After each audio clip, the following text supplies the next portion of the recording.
The sitting is resumed.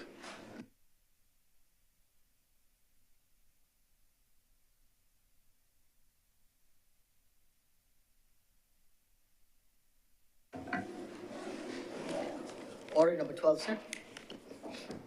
In the name of the Honorable Leader of the Senate, to move second reading of the Appropriation Bill 2025. Senator Cummings.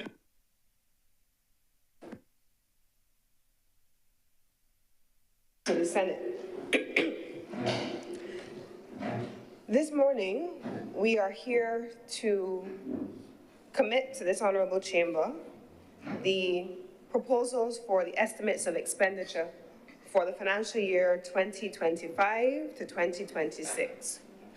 Mr. President, over the course of today's discussions, we will be looking at the way in which this administration proposes to utilize the funds generated by way of revenue and to convert that into expenditure on the respective sub-programs that are captured in what I will probably call the big book. Mr. President, the estimates of expenditure captured in the estimates documents here will cover all of the government's programs by ministry, by sub-programs, and I am going to take us through some discussion around what that looks like, what the government contextualizes during the course of the year. But I want to frame my comments, Mr. President. Perhaps if I were to give it a theme, it probably would be a moment of consequence. A moment of consequence, Mr. President. And why would that be a moment of consequence? Why would this be a moment of consequence? Mr. President, as I go through my presentation, you will see that we have encountered on multiple occasions, multiple moments of consequence. And what we as a government have done, or rather I should say, what we as a country have done on each of those occasions have mattered. What we as a government have done, and we as a country have done, in each incarnation of those moments of consequence has led us to where we go next and where our long-term trajectory takes us. Mr. President, this Barbados Labour Party government was last in power before 2018 in 2008. The government changed in 2008, and we saw the elections of 2008 ushering in the administration led by the Democratic Labour Party. That was, Mr. President, a moment then of consequence. Mr. President, this is a government that at that moment of consequence said to the Barbadian people, is a moment of consequence because there are a lot of things happening. There are a lot of things on the runway up ahead. There are a lot of things on the horizon up ahead.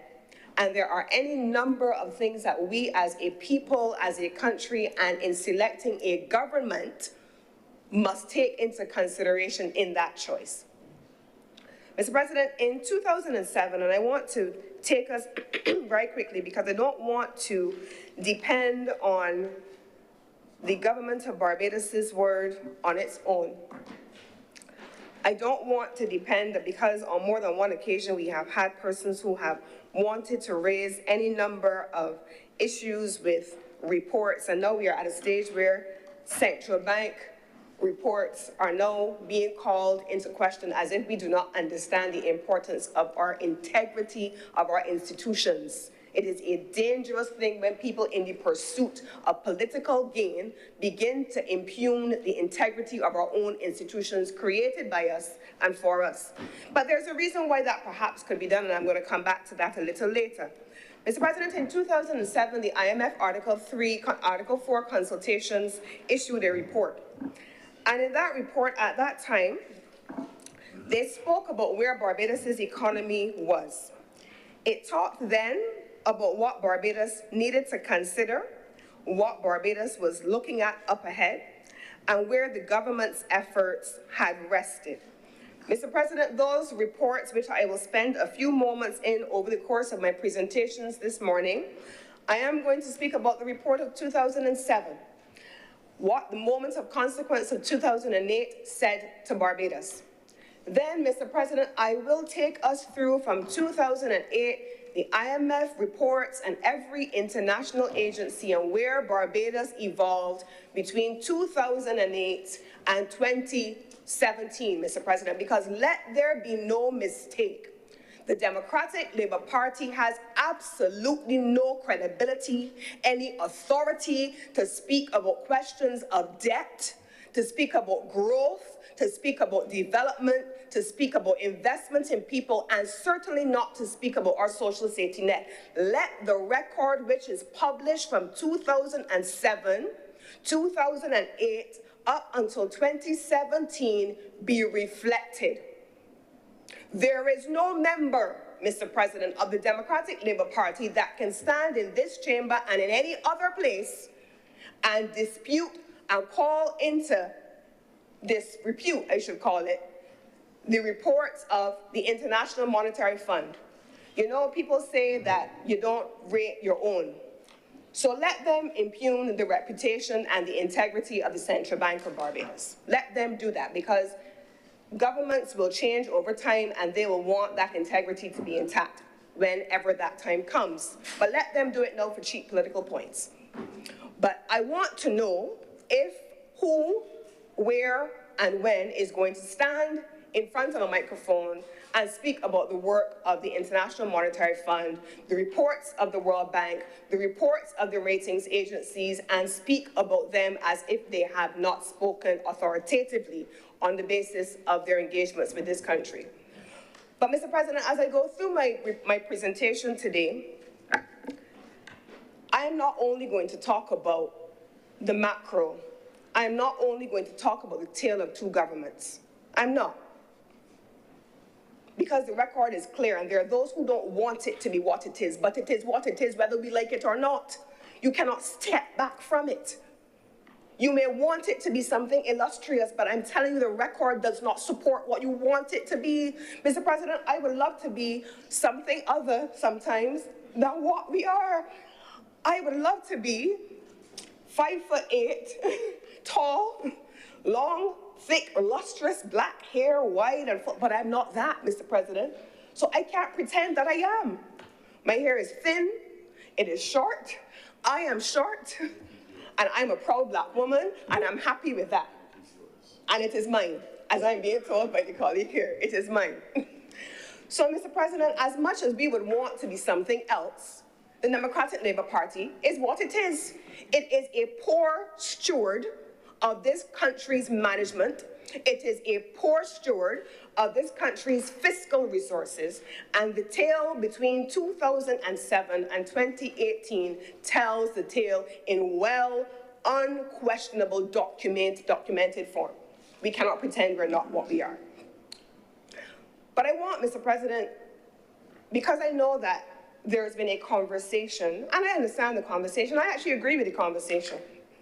There's been a conversation around when we talk about what has happened since 2018, the government undertaking a debt restructuring, how painful it was. It was painful because of the 2007 to 2018 period, Mr. President. Let's be clear on that too.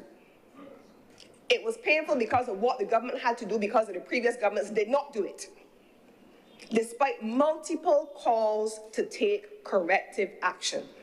There are reports, Mr. President, that take us back from 2008, 2009, when we talk about the fiscal crisis, which was one of the things that we acknowledge happened, Mr. President, and that there were things that happened as a result of external shocks that affected the country.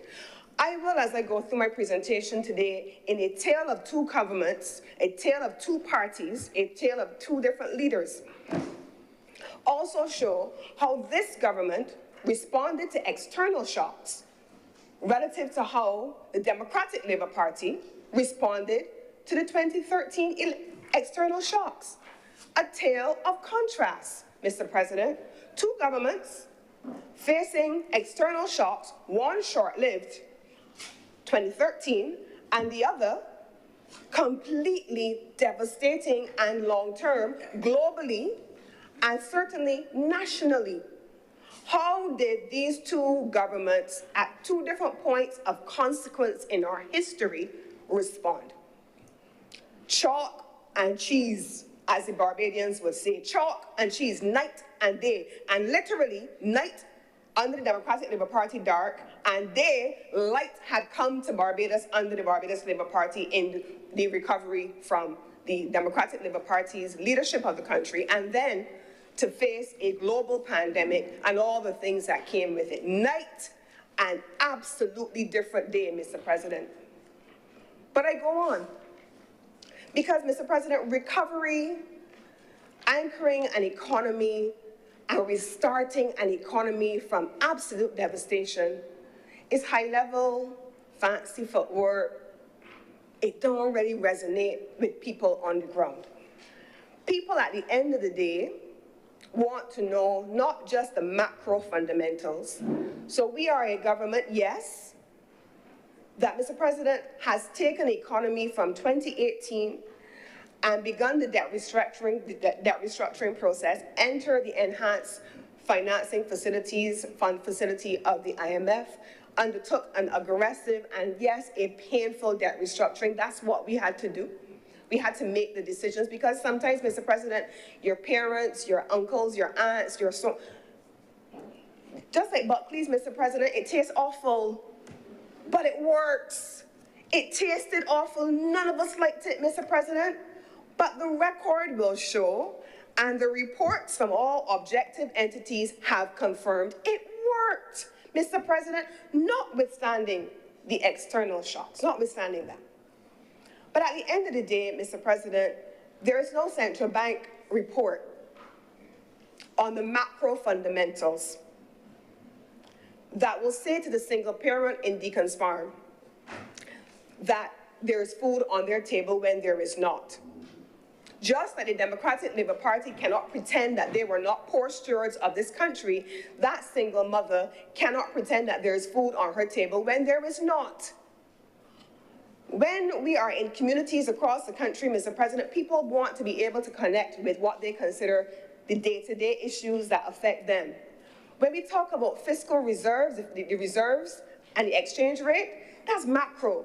That's important because this administration, this government, has focused on not just one thing, but two things. The macro, the big overall health of the country, because the country and its health allows us to care for the people in the country. Micro-level stuff, meta-level stuff, the things that people in their everyday lives are concerned about. When I drive on the roads, I don't want to drop in potholes.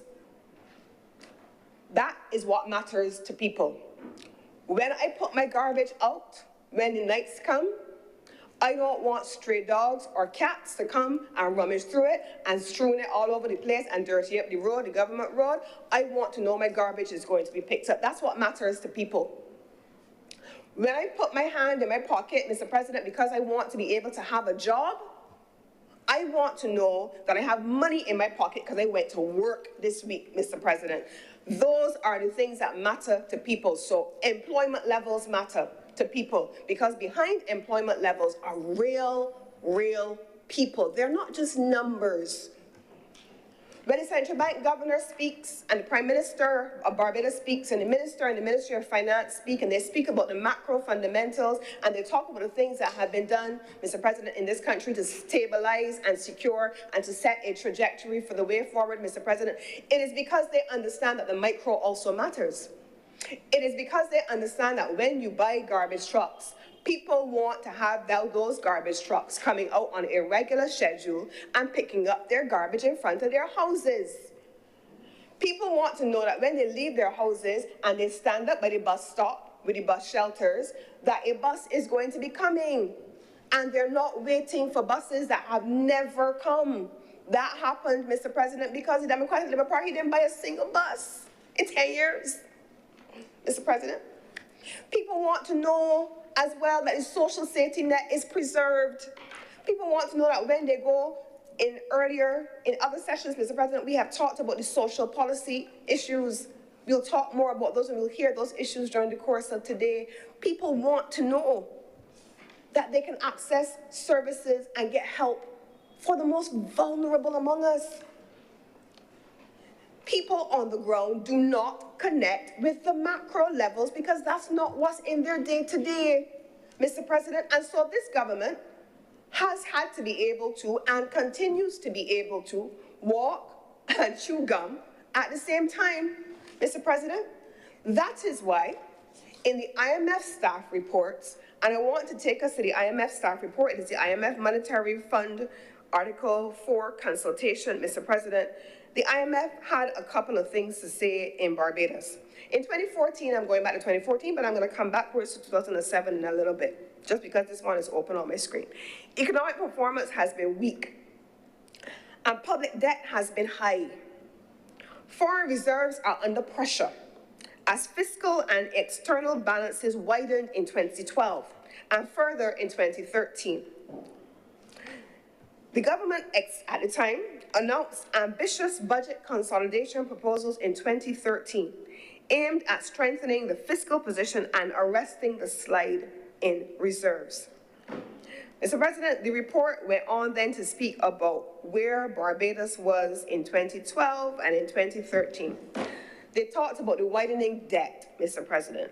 Let me go through, for the benefit of all who can hear my voice, what the widening debt looked like.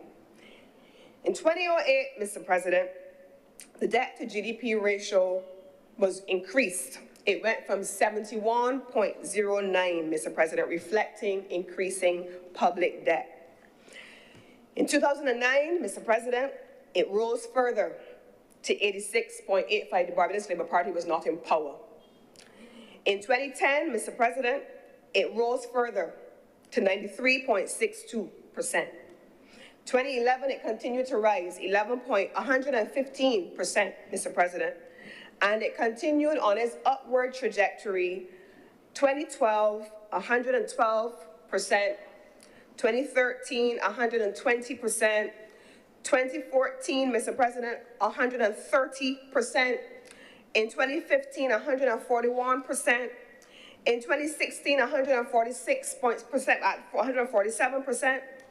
Mr. President, in 2017, I want to stop at 2016 for a minute, though, because those voices who would have the public of Barbados believe that debt at a certain level is a creation of the Barbados Labour Party, let them go to the IMF staff reports, the World Bank reports. It is there for all to see. And if we talk about the debt, and we talk about the government borrowing more, then the question becomes, what were the things at the macro level that were being done to help support people, the micro level? Were we buying buses, Mr. President? No. Were we buying garbage trucks to pick up garbage to help people? No.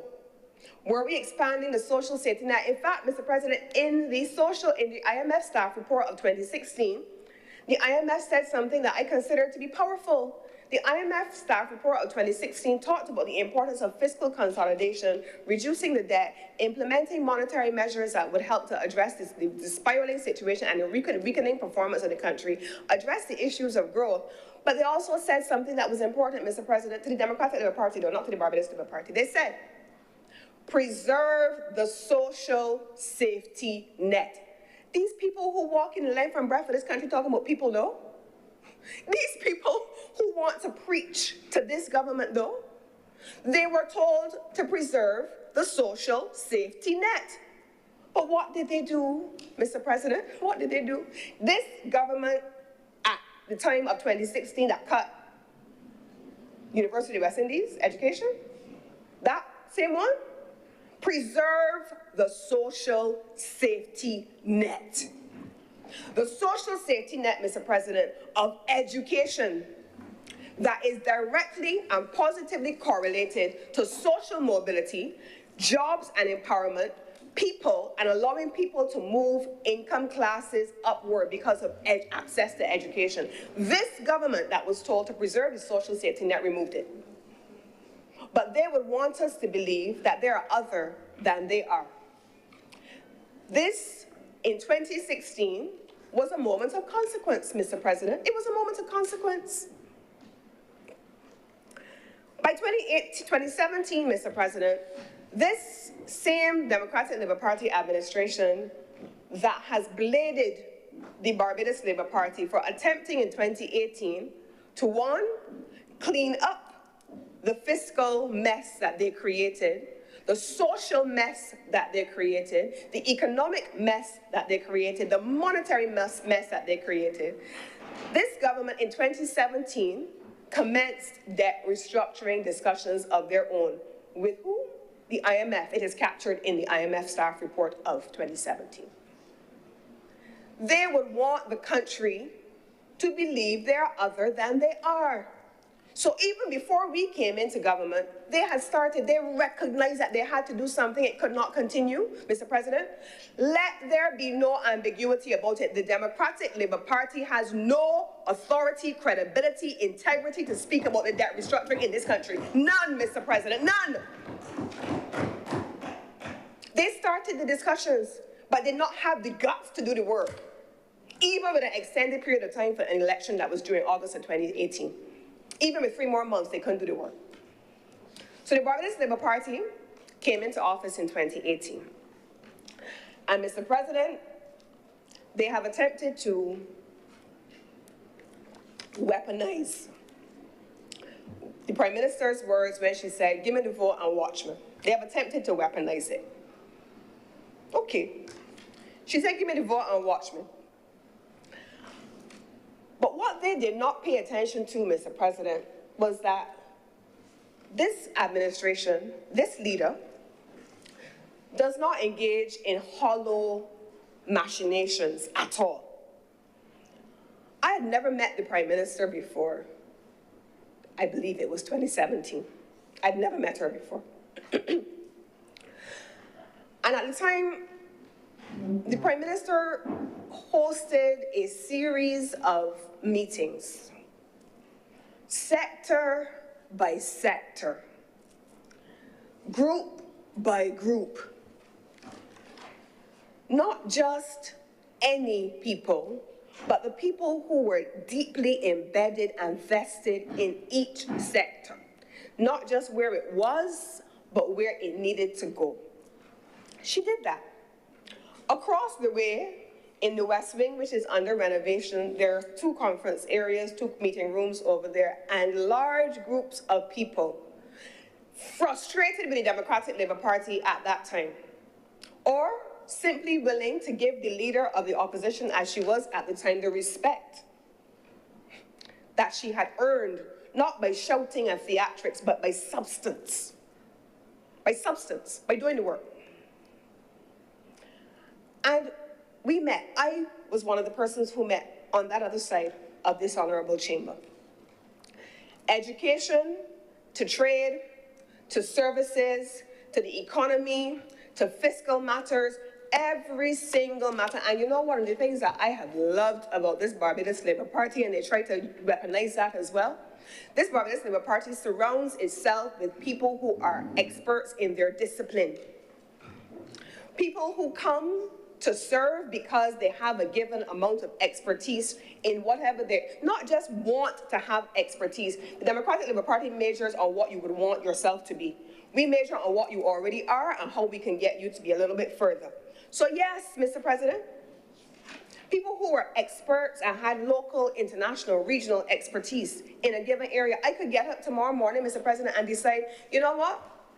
I would love to be a scientist and the best general surgeon on the island like my colleague to my right. I can't be that, Mr. President, and so I can have no input into how the health sector is going to develop because it's not my area of expertise, Mr. President. That's not my skill. We cannot pretend to be who we are not, Mr. President, and so I can't weigh in on general surgery matters, ophthalmology matters. I cannot be Nurev. I can't be him. I'm not a theologist. I'm not a minister of religion. So unlike some others who surround themselves with aspirants who have no competence in the area and who have to supplement the absence of substance with theatrics, that's not what the Barbados Labour Party does, Mr. President. That's not what we do. And so, Mr. President, we sat across the way in dedicated sessions, and we planned out what would come in, what would needed to be done if the Barbados Labour Party won the government. I was not in all of those meetings. I was invited to 2 in my area of expertise, and I joined those meetings at the time as head of a private sector agency, as I was invited to do, as I would do at any other point. So by the time the government came to office on one day, by the second day, this administration had laid out not a fly-by-night plan, but a fully thought-out, articulated, homegrown plan to rescue Barbados. Because at the end of the day, the macro allows a government to deal with the micro. That's what has to happen. So when I hear the Democratic Labour Party talking about things like the government don't care about people, the government is spending this on this, the government is spending things on that, I want to talk about what they spend. I can get there too, today self. Wait for it. So, Mr. President, by 2018, we restructured. We took the action that the Democratic Labour Party did not want to do. And I started out by saying that we are parents, aunties, grandparents, godparents, uncles. We all know sometimes that when we have to correct those under our charge and those for whom we are responsible, we don't like it. We don't like it. They don't like it. We know, Mr. President, that sometimes it is difficult, and sometimes they get vexed. Sometimes they won't push up the face, not if they're black children, usually, but they won't normally. They get vexed, Mr. President. You have grandchildren? No. I'm sure your grandchildren are a lot more liberal with your grandchildren than you were with your children. I am certain of that. But, Mr. President, this government came in knowing full well that it was going to be difficult, that it was going to be painful, and that everyone would not like it. But you know, Mr. President, we have a situation with young people now where we are seeing too many of our young people in the court pages, too many of our young people who are involved in activities that they ought not to be involved in. And Mr. President, we are hearing about a crisis of parenting, a crisis of mentors, a crisis of good role models in their homes and in their communities. We're hearing about that, Mr. President, because sometimes if you were to correct your child in your home, the teacher don't have to do it in their classroom because your child understands the assignment. If you correct your child in your home, they don't become gun-toting people on the street terrorizing communities because they understand the assignment and their place in the world, and they understand, even if they don't like the correction, why it is necessary. And this government was clear on the fact that even though it was going to be hard and people would not like it, that like a good responsible entity over your charges, that it had to be done for the good of the country. There was no other way. It had to be done. And so debt restructuring came in with the extended fund facility, and it came in for the purpose of supporting economic reforms and the debt restructuring efforts. By 2019, the IMF staff report, Article 4 staff report said, reforms under the EFF had begun to stabilize the economy with improvements in fiscal balances and foreign reserves. Now, I want to take just a few moments to talk about why the foreign reserves are important. Now, Mr. President, the Democratic Labour Party, tale of two governments, tale of two parties, tale of two administrations. We were at record low levels of fiscal reserves, foreign reserves, by the time we hit 2017. What happened to us in 2020 with COVID when the world stopped and tourism receipts, which is still the main driver of the economy, and it was then under them, if that had happened, we would not have been able to buy the goods and services that this country imports 90% of what we consume. We would not have been able to do it. So let them weaponize that to try to play a part that is not real, Mr. President. We needed to stabilize the foreign reserves. Let me just try to break down why foreign reserves are important. Mr. President, if you are the UK, you buy your goods in pounds. It is an international currency. If you are the United States, you buy your goods in US dollars. If you are a European country, you buy your goods in the euro. If you are China, if you are Japan, you buy it in international tradable currencies. Most developing countries, including Barbados, do not have internationally tradable currencies. We trade in the currencies that I just mentioned for the large part, either one or all of them as a basket. Foreign reserves are therefore required for a country like Barbados to be able to buy the goods and services in particular that we require. That's why foreign reserves matter. Could you imagine if during COVID, where tourism receipts, and I remember one painful month where only a single 1,000 people came to this country, 1,000 people, a country that used to be $1.1 million visitors in a year. We went to 1,000. Could you imagine it when tourism receipts went down to almost zero? What would have happened to our fiscal position? What would have happened if we did not have foreign reserves? What would have happened if we could not buy the goods and services to keep people going?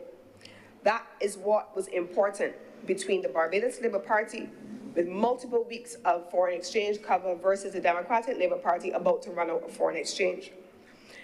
2020, COVID-19 happened. Then we had the impact of the COVID-19 pandemic resulted in GDP contraction and increased employment. By 2021, the IMF report tells us that there were a number of stimulus packages and health measures to mitigate the pandemic's impact, leading by 2021 to a gradual economic recovery, a tale of two governments. In 2013 to 2016, the IMF staff reports captured the lack of adequate response by the Democratic Labour Party to the global financial crisis.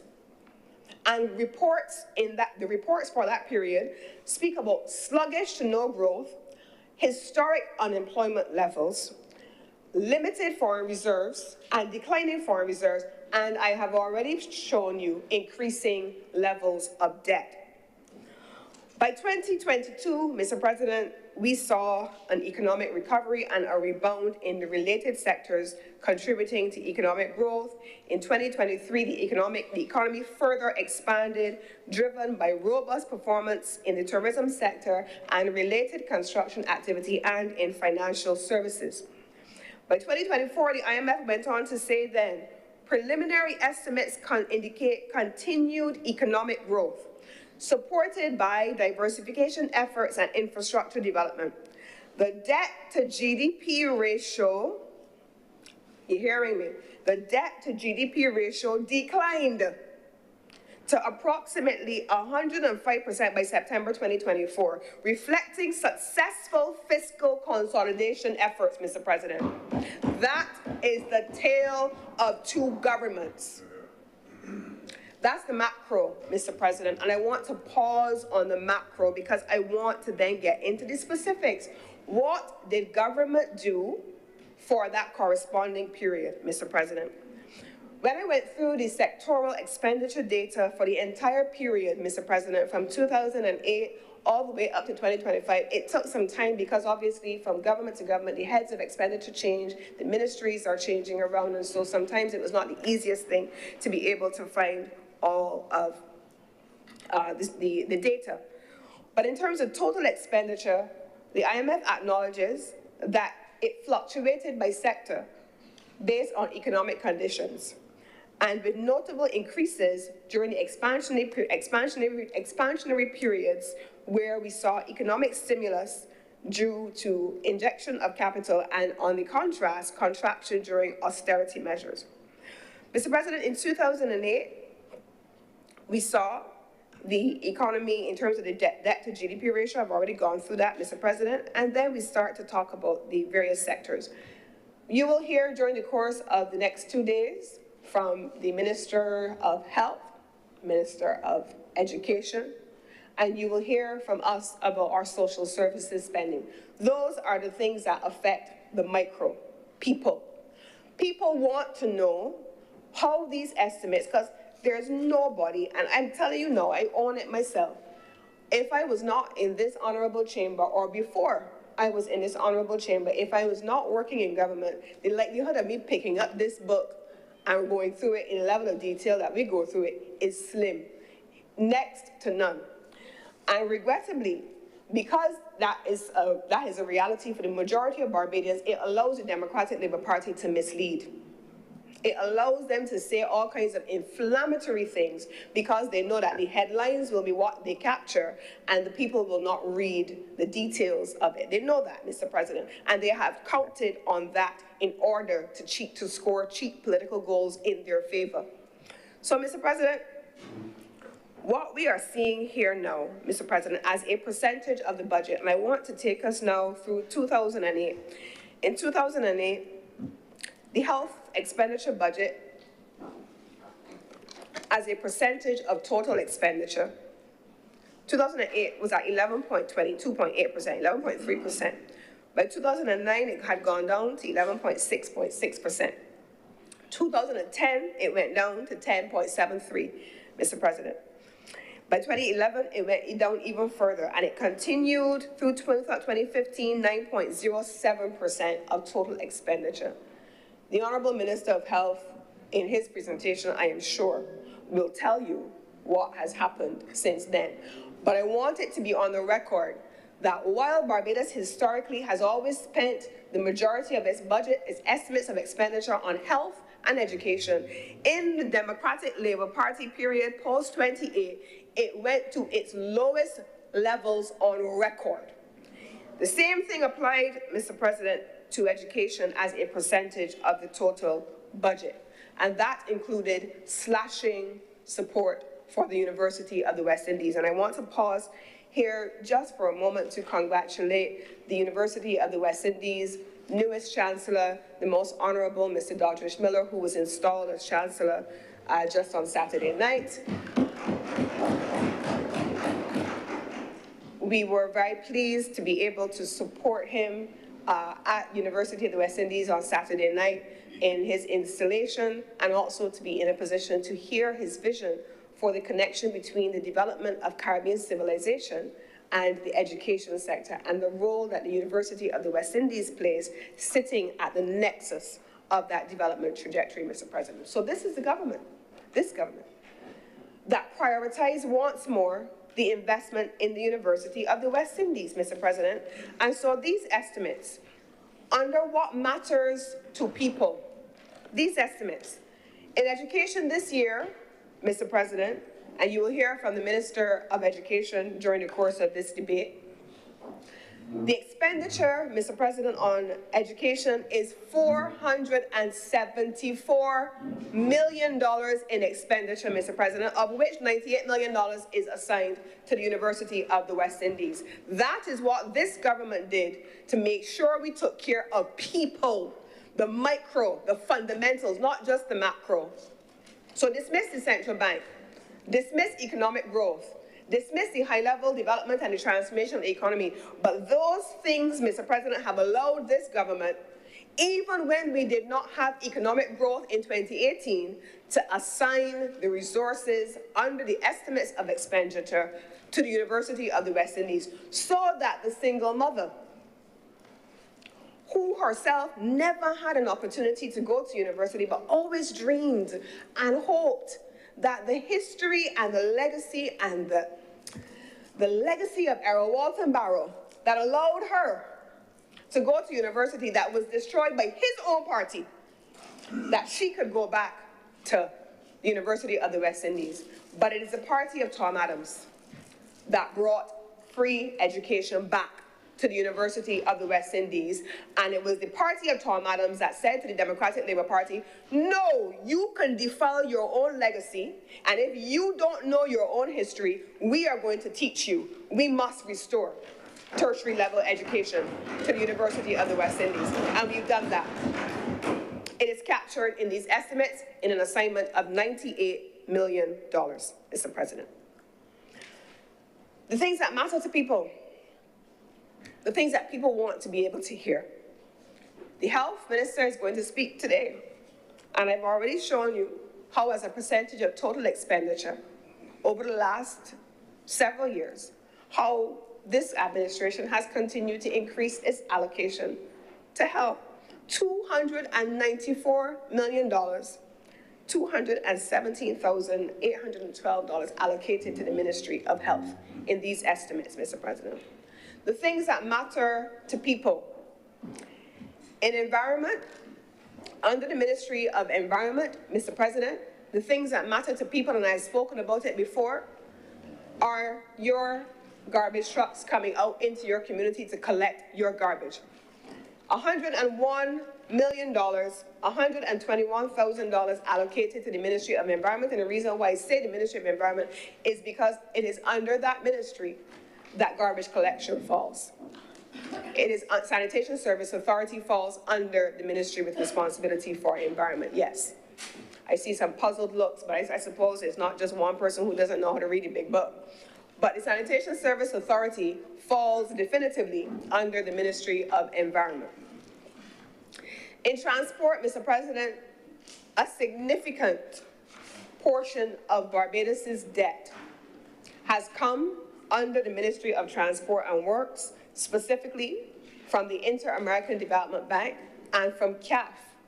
And under those two loan programs, Mr. President, the new roads that we are now driving on in this country from St. Lucie to St. Philip and everything in between have come under a Barbados Labour Party government, when only in a previous government, the only roads that got fixed were those in the constituency of the then Minister of Transport and Works. Only ones, and that wasn't even a full fixed road. Now we are redesigning roads, rebuilding roads, milling and paving roads, doing short roads, doing major roads, redoing highways, Mr. President. That's a Barbados Labour Party government. It didn't happen under the Democratic Labour Party, Mr. President. It has happened under us. They want to be who they are not, Mr. President, and they speak in terms as if they're having out-of-body experiences without recognizing that the history is what it is, Mr. President. There are countries that can pretend that they never had slavery. There are countries that can pretend that they never were slave masters, and they want to pretend that it was not, and so they come and they say, oh, that's time past. That's no longer a relevant conversation. But we're here in a lot of ways because of that history. And like the slave masters of old, the Democratic Labour Party want to pretend that they can erase their own history. But they cannot. The history books are clear. In this case, the economic reports are clear. So, Mr. President, I want now to get into some of the specifics of the estimates. In the second half of my presentation, I wanted to focus in the first part of my presentation on the macro fundamentals, how it connected to people, how it connected to the things that matter most to people. Because, Mr. President, when we walk out of here and we drive through town out there, on any given day, Mr. President, the majority of the people who are walking through Bridgetown the other day don't walk through town. They don't walk through town normally, Mr. President. They drive through with their windows up, tinted windows on, air conditioner on, and they pass the people like an exam. All of a sudden. All of a sudden, they speak in grand Elizabethan terms and Victorian language, right? Words that most of us can't pronounce, Mr. President, but all of a sudden we walking through town, though. Since when? All of a sudden, people understand, Mr. President, people are not foolish. So, Mr. President, environment, $101 million. Health, $294 million. Education, $474 million. People matter. We're putting our money where our mouth is. People matter. And so this government is committed to ensuring that the things that are going to help people to grow, like access to education, like access to health care when people are sick. When somebody go into QEH, Mr. President, and they're not feeling well and they have an emergency, Mr. President, nobody ain't going in there with the big bucks to see where the money allocated, to see how it's being spent.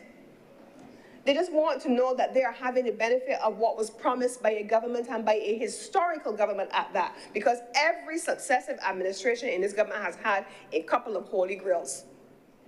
Access to free education and access to free health care at the point of delivery. The only government that has broken pact with that has been the last government under the Democratic Labour Party. That's the only government that has done that, no one else. So, Mr. President, I want to take a few moments. As you can tell, my voice is struggling. It's been a difficult period of time. I feel as though I'm all talked out, to be honest. So, not difficult in a negative way, but I think that many of you are aware that just last week here in Barbados played host to a major global conference in energy. And so we also had the international community, and I'm not sure if people who don't understand, again, I tell you about the Democratic Labour Party trying to be who they are not, Mr. President, trying to pretend that who they are not. So I'm not sure that 36 ministers of government from around the globe are interested in what fluffing is going to be said in here today by people who have no context for what was being discussed and what was being done last week. But I can tell you, the head of the Green Climate Fund did not come to Barbados because there was nothing happening. The head of the Climate Investment Fund did not come to Barbados because there was nothing happening. The head, Mr. President, of the International Renewable Energy Association did not come to Barbados because there was nothing happening. The head of OLADE, Mr. President, did not come to Barbados last week because there was nothing happening. The head, Mr. President, of every single sovereign wealth fund did not come to Barbados last week because there was nothing happening. So let them mutter amongst themselves, Mr. President, about what they do not know. What they don't know, Mr. President, and that's okay. That's okay. So, Mr. President, my voice is a little dicey today, so bear with me at different points. But, Mr. President, I want to get into the why last week would have happened, and I want to speak a little bit in my second half of my presentation about the ministry which I have the absolute privilege to lead.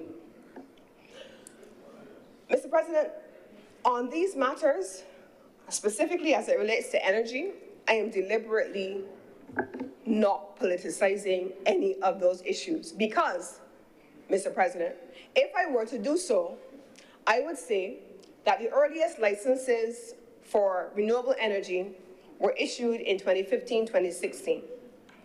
If I were to politicize it, Mr. President, I would say that the work that we are doing now in 2025 ought to have been done when the renewable energy sector and the first licenses for generation of electricity were issued.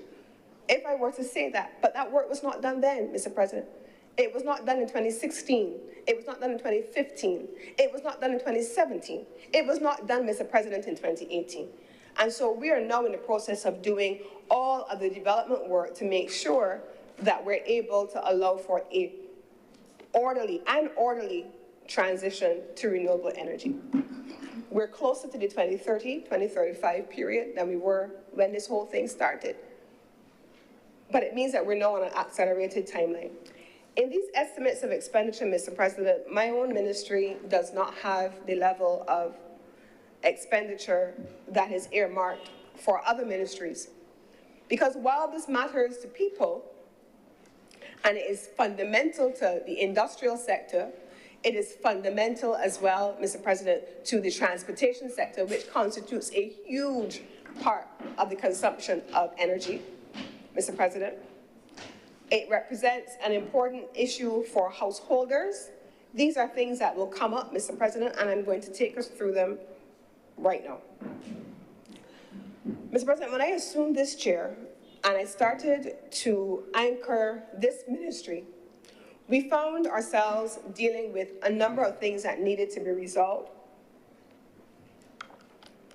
We found ourselves, excuse me, having to balance out the fact that in those earliest licenses, the first movers, heavily incentivized, the tariff rates were extremely high. So the people who talk now about high energy costs as a result of renewable energy were the ones who issued the licenses and the tariff rates at the time in the first place and locked in those tariff rates for 20, 25 years. So if I were to attempt to politicize it, Mr. President, those are the things that I would say, but I will not say those things. Because I'm assuming that it was done at the time to try to incentivize a nascent industry. I'm assuming, Mr. President, in fairness, that as we try to get a new sector and a new industry going, maybe they just did not know. And that's okay. It happened. But suffice to say that the earliest licenses for renewable energy in the country issued between 25 and 2016 locked in extraordinarily high rates of return for a 25-year period. 25-year period. The average rate of return, Mr. President, would be between 5 and 6 years. You've recovered your initial investment. All the rest, Mr. President, since the first 5 to 6 years has been gravy. Those licenses, those early licenses, are connected to where we are now in terms of the renewable energy transition. And so what have we started to do? We found ourselves, Mr. President, in a position where the grid needed to be expanded. The grid was, it still is, quite frankly, built for fossil fuel generation. It was not built for renewables. It was built for heavy fuel oil, for the most part. It does have some aviation fuel in some instances. We do have some gas turbines as well, but for the most part, it was built for heavy fuel oil. So when, Mr. President, Barbados adopted in 2019 an energy policy, a national energy policy that set a trajectory at the time for 2030, it meant that the uptake from those persons with those earlier licenses and those that came subsequently, Mr. President, needed then to be accommodated on a grid that was not built for what it was doing. And so, Mr. President, over time, the Barbados Light and Power and the Fair Trading Commission then needed to have, and it started then, Mr. President, with the application for a rate review at the Fair Trading Commission for the Fair Trading Commission to begin to look at how would the Barbados Light and Power execute what they call a grid modernization plan to coincide with the government's policy agenda. How would the Barbados Light and Power allow for the transition of an old grid and retire fossil fuel generation to allow then for the development of a renewable energy and microgrid sector? We then started the long and sometimes, quite frankly, arduous process of making that transition and putting all of the regulatory and the administrative work in place. We had Electric Light and Power Act that had to be repealed and replaced. It was as old as time, and it needed to be replaced. We then started and finished the process of developing a new Electricity Supply Act. That Electricity Supply Act has been passed, and it has been proclaimed. It is in effect, Mr. President. That Electricity Supply Act, for the first time, captures all of the policy directions of this Barbados Labour Party government. That Electricity Supply Act allows for the democratization of the grid, and let there be no lack of clarity on this point. The franchise arrangements that governed the Barbados Light and Power from the beginning of time, and the Barbados Light and Power is 100 years old now, across every single administration over Barbados's history, have always been non-exclusive. They've always been non-exclusive. This government has not done anything new to change what the original terms were for the Barbados Light and Power. Their franchise arrangements have always been non-exclusive. Now, in the Electricity Supply Act, we not only have the continuation of that non-exclusivity, but we also have the ability for Barbados, for the first time, to have microgrids. Microgrids. So you and your community can now have a microgrid that allows you to generate your own electricity and to function in that space. That's captured in the legislation. The legislation also, for the first time, captures, Mr. President, what we call the responsibility of the government for system planning. It didn't exist before, Mr. President. System planning means that the development of grids and grid infrastructure, the approval of licenses, and I want to put this in a practical context for you. Mr. President, when I joined the ministry in 2022, November, we had the portal where persons could apply, they could come and they could apply for their licenses, or you had the homeowners' right to renewable energy to make sure that individuals were able to come and reserve their right to have access to renewable energy. And they came, Mr. President. That portal was there. That portal at the time, as I looked at it, and as we looked at it as a government, we said, but this portal is inadequate. This doesn't help us go much further, Mr. President. That portal needed to be reformed. The portal only showed us generation licenses. It only showed us, Mr. President, where applications had been made, but it did not map out the entire country. It did not show us where in St. Lucie, St. John, St. Andrew, St. Michael, Christchurch, it did not show us where licenses had been issued, where the country was seeing clusters or maybe an increase in the licenses for solar power, and what impact those connections would then have on the grid. Mr. President, it didn't give us that. But we needed to have that. We needed to then be in a position to see where the feeders were on the distribution lines, on the transmission lines. We needed to be able to make some system planning decisions because we could see the entire country as we transitioned to renewables, but still on an existing fossil fuel driven grid. So now, Mr. President, what we've done as this administration, we've done the technical work. And the teams, I want to take a moment just to say thank you to the teams that have worked on this for the last little while. It is a small team. I believe you saw them when they were in the well of Parliament in the other place. And they have done all of the development work that has been needed, Mr. President. In the system planning function of the ministry, what they undertook to do, Mr. President, was to map the entire grid across the entire country. We can now tell you via our new portal where solar power is concentrated. We can tell you as well, Mr. President, where wind is meant to go, because it's one thing to start talking about, oh, we want to do this kind of technology, or we like this idea for putting wind farms here. But Mr. President, there's an economics of energy. It isn't just randomly done. It cannot be randomly done. It has to be modeled. It has to be simulated. And so we can now tell you where in the country battery storage needs to go. We can now tell you where wind can go, having done a year-long study with an entity called Barlovento out of Spain. We can tell you where onshore wind goes. We can tell you what offshore wind is going to cost us if anyone was to even consider doing it in that space, because, Mr. President, Barbados, unlike other jurisdictions, has ultra-deep waters, and the distance to frontier is something that has been modeled and simulated in our assessments. We have wave energy, Mr. President, in Barbados. We can tell you what the proposed cost for that would look like. Countries that were here last week, like St. Kitts and others, are exploring geothermal.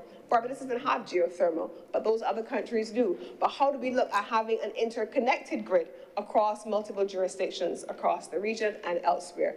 What does that look like? But, Mr. President, there's also another part of this. Solar PV is easy to install. You put it on your roof and you walk away and you're done. Or you build a carport, you have a ground-mounted system, you walk away and you're done, Mr. President. But solar PV, and I've said this before, gives you 4 hours of energy at peak daylight hours. In order to be able to convert that using time shifting, you have to have batteries. Batteries will increase your investment by approximately 100%. And so Barbados now needs to be able to move into a space where we are going to ensure that we have more fixed load, more fixed capacity, and more base load projects, because we don't want to have that expansion purely driven by batteries, because then that will have a negative impact on prices. So it's the policy work and the economics of energy that we're working through, Mr. President. Mr. President, in the course of the coming days, coming weeks, we will be launching Barbados' first major wind farm. Initially, long talked about, we have one wind farm in St. John, in Venture St. John, that's under 1 megawatt.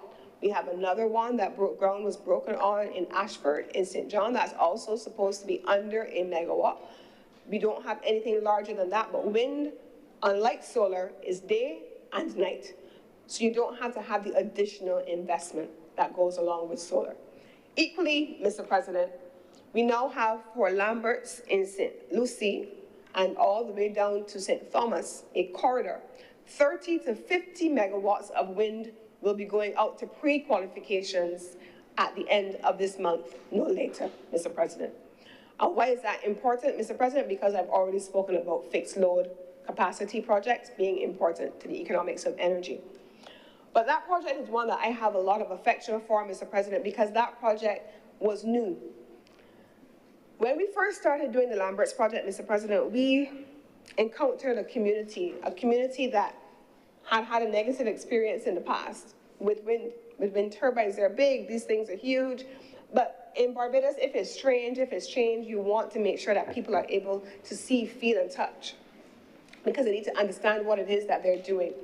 And so we took a delegation of community leaders, all of the officials, to Jamaica, where there are great wind farms that are there already. And so all of the things that you thought you were able to see, all of the things that you were unclear of, you were able to see in operation. And that allowed Barbados then, and the Barbadians in the community, to then be able to see how the wind farm coexisted with communities. And they were so excited by what they saw.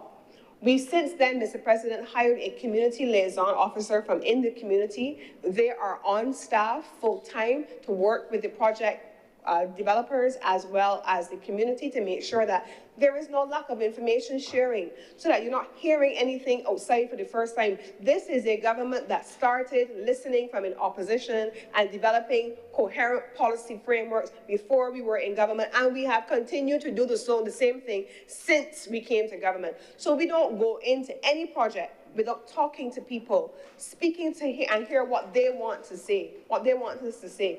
And then if there are concerns, Mr. President, let's hear how those concerns can be addressed. That's this government. That's what we do, Mr. President, in meaningful ways.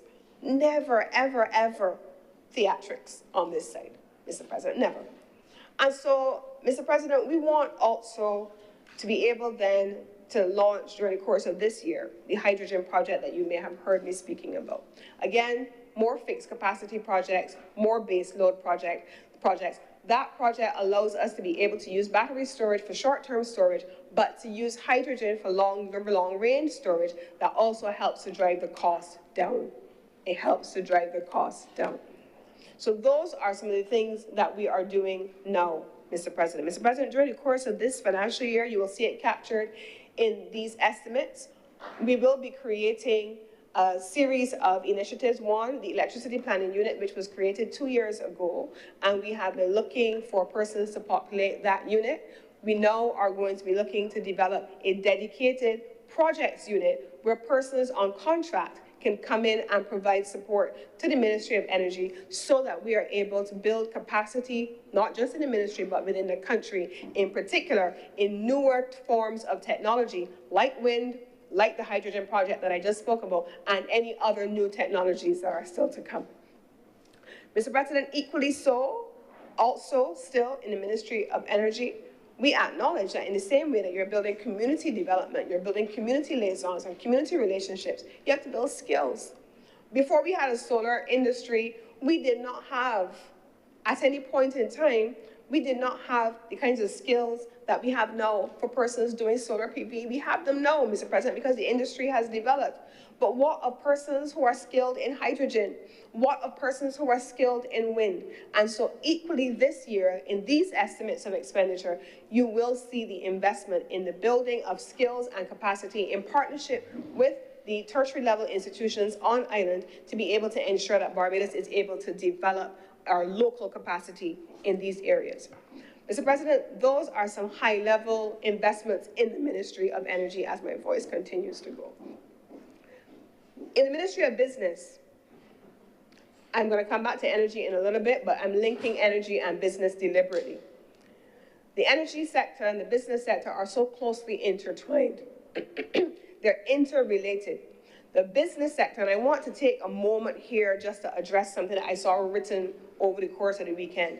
We have not pivoted away from the energy transition and started to talk about transport and industry. The two things are connected, and so sometimes when people don't understand it, they write very strange things that are not logical. Mr. President, we just did and launched last week an energy transition investment plan. We wanted to be able to break down sector by sector. It's fine to talk about macro level policy, but what are the things that matter to people, the individual things, the sectoral things, the small things? So how do buses then, the transport sector, connect to the energy transition? How does industry connect to the energy transition? So, Mr. President, we started the process sometime, maybe a year and a half ago, and it will now become very accelerated, where, Mr. President, we will be meeting with every industrial sector. The Honorable Minister is here for industry, and you will hear from him during the course of the next 2 days. But, Mr. President, when you have manufacturers on island and they have infrastructure that is driven by fossil fuel, How do we work with those entities to be able to help them have a timeline on government's own transition agenda, on our own transition time frames, to then be able to look at their end of life for their infrastructure?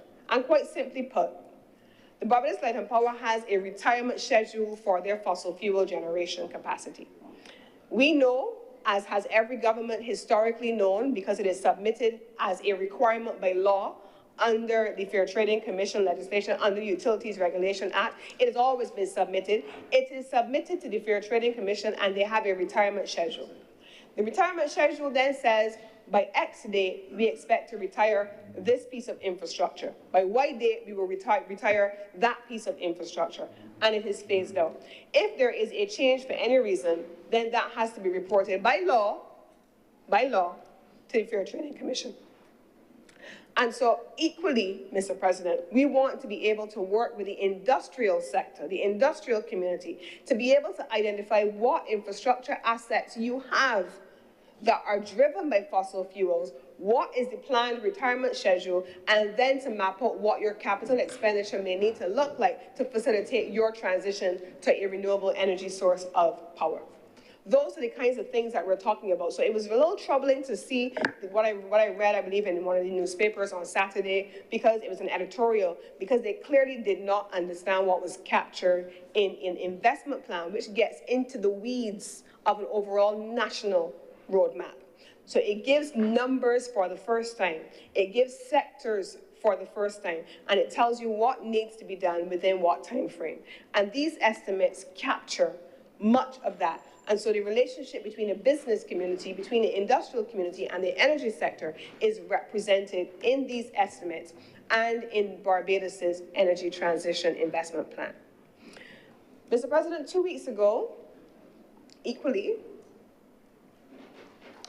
this government approved at the level of cabinet an MSME policy and an MSME strategy. So for those who want to know what the government is doing for the small business sector, it is captured in the MSME policy and the MSME strategy of 2025. The last government that did MSME strategy, and I've already said the small business sector, so that's clear. I've said that before. Micro, small, and medium-sized enterprises as captured in small businesses, we have already put that in place, Mr. President. And in 2016, that was the last policy that was done. I believe that the minister at the time was the Honorable Donald Innes. At the time, he was minister. I sat on that committee. So again, one of those things, Mr. President, that I'm not guessing about. I sat on the committee. It was chaired by the current head of the Small Business Association. I was head at the Barbados Coalition of Service Industries at the time, and Dr. Lynette Holder chaired that committee. The policy that was developed in 2016 was a homegrown policy, and it captured a number of pillars that then were meant to be implemented. 2016, Mr. President, between 2016 and 2018, very few of those initiatives were implemented by the government. Very few, if any, at all, Mr. President.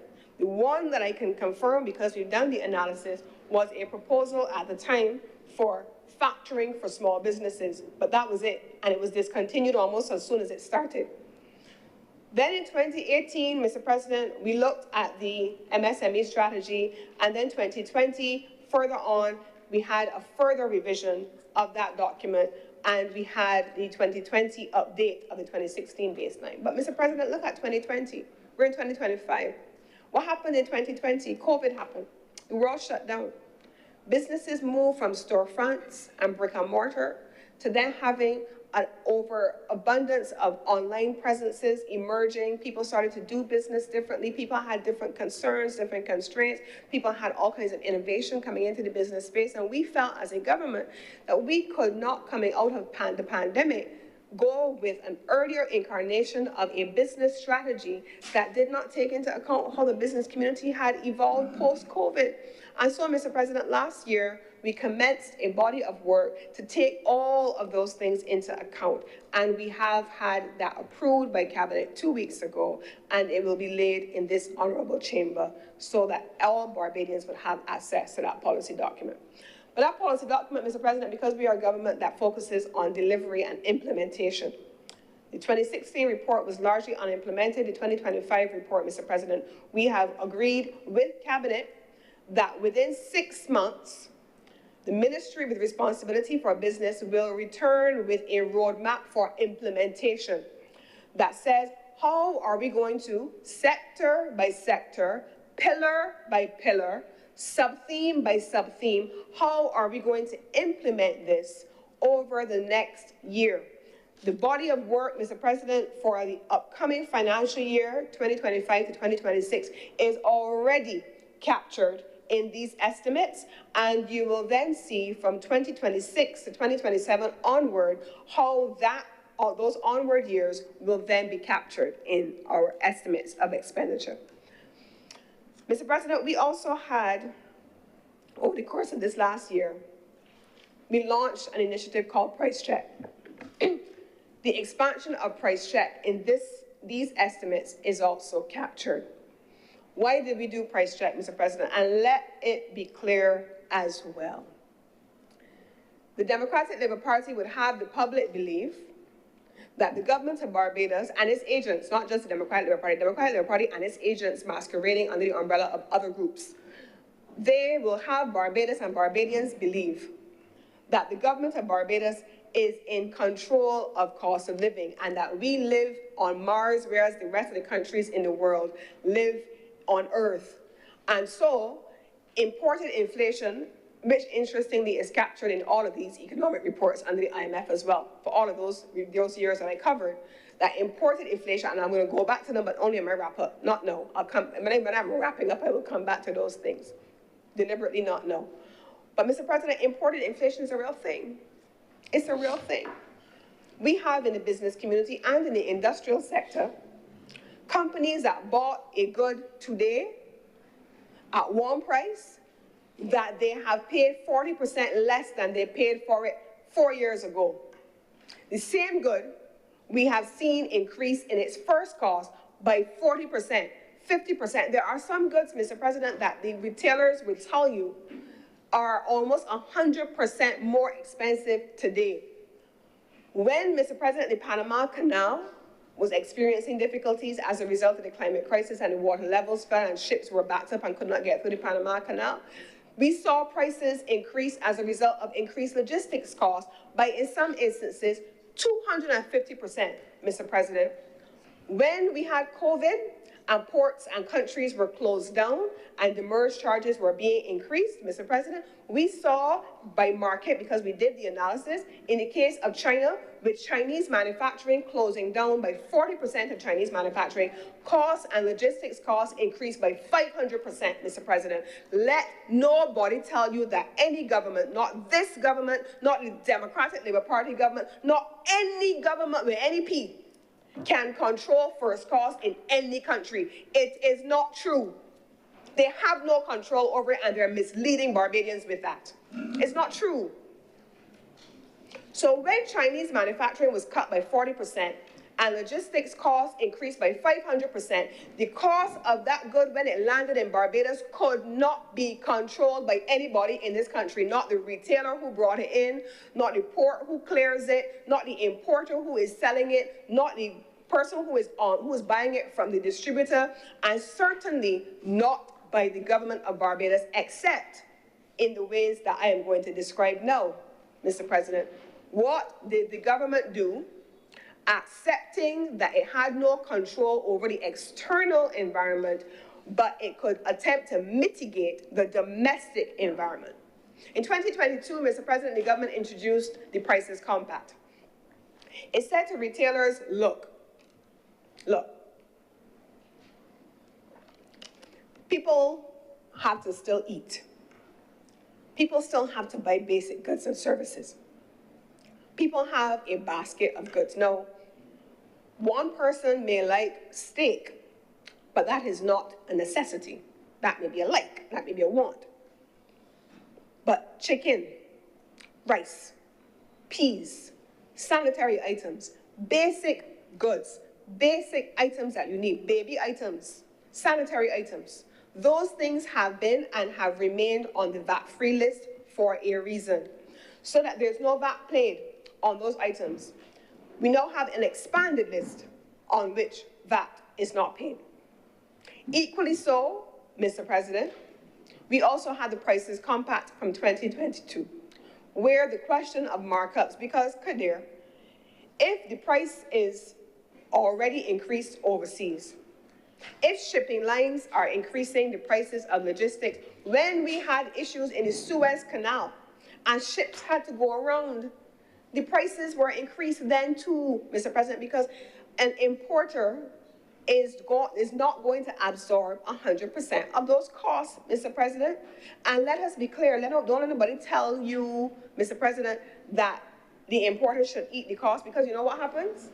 You know what happens when an importer eats the cost? When an importer absorbs all of those markups, do you know what happens, Mr. President? They decide to cut costs elsewhere. So if they're not passing on the cost to the consumers, they will cut costs elsewhere. And where are the other places that they can cut costs? No, they have fixed costs on a monthly basis. They cannot pay light bill. They can't not pay water bill. They can't not pay for telecoms. What are the other areas that they can cut, Mr. President? People, staff, they send home people. It is the reason why the Prices Compact included the labor unions at the table to make sure that we were working with importers to minimize the markups that they were levying on costs, on the prices of items that the cost had already gone up, but without negatively impacting unemployment levels, without sending people home. That is what the government did in the Prices Compact, because we have to make these connections. We can't let people try to fool and mamagay the public. If a company is absorbing increased costs, they will take it from somewhere else. And this government sought to protect people by ensuring that labor and capital were all at the table in a Prices Compact. Even after the Prices Compact ended in the immediate aftermath of the pandemic, Mr. President, what did this government do? What did we do? We introduced a measure that reduced the port charges then for persons to have a further reduction in what it would cost to clear their goods. We don't have no control over how much it costs when they first buy it overseas. We ain't got no control because we don't own the shipping lines, and when they increase their costs because of Suez Canal or Panama Canal, we don't have any control over that. But once it is landed here, the government begins to go into action. 12.5% cap on those items increased the absorption capacity of the Bridgetown port. Investment, Mr. President, in a dedicated cargo berth so that cargo could come off of ships on an expedited basis, Mr. President. And then we as a government began to monitor where those prices were going over time. We began to monitor, Mr. President, and price check came into being. On a monthly basis, we used to publish in the newspaper prices from supermarket to supermarket on the basic basket of goods. And we then found ourselves in a position, Mr. President, where by the time you publish these lists, it's static, it's outdated, it's gone, it's not useful anymore. And so Price Check became that tool that allowed you using the internet to go and check prices from supermarket to supermarket. Now, we are further expanding Price Check and making sure, Mr. President, that in phase 2, we onboard more supermarkets so people can choose. 2, we onboard small businesses and we have a dedicated drop box for small businesses, local small businesses, so they would have an online market and be in a position to be able to sell more of their goods and services. This is in partnership with the Small Business Association. We also, Mr. President, because we recognize first cost is a real issue. So we then are working with the Customs Department to integrate Asakuda World into the back end of Price Check so that we're able to see what the landed cost looks like and then able to genuinely track the pass-through of pricing. And then finally, Mr. President, to make sure that we are also looking for alternate suppliers depending on where the goods are coming from, where there are challenges. Then the 4th layer of Price Check is meant to allow for persons to be able to have, companies, I should say, importers, to have options. If you're custom buying something from China and China is having a difficulty, can you buy it from somewhere else? There is no back end because we're giving people options, and this government tries to be holistic in all that it does, Mr. President. Now, I want to speak also for just a few moments because at this rate, my voice is going to give out, and I see my colleagues are nodding at me, but I'm going for it nonetheless. Mr. President, I want to speak on a couple of other things in the time that I have remaining. I do. In the time that I have remaining, I want to speak. I do. I'm using it, Mr. President. In the time that I have left, I want to speak on a couple of things. I'm using it, for sure. No, 45 minutes. In the time I have remaining, Mr. President, I want to speak on a couple of things. Mr. President, there are a number of things that are happening in the Ministry of Energy and Business that are of national importance, and I want to spend the rest of my time speaking about the ministry specifically.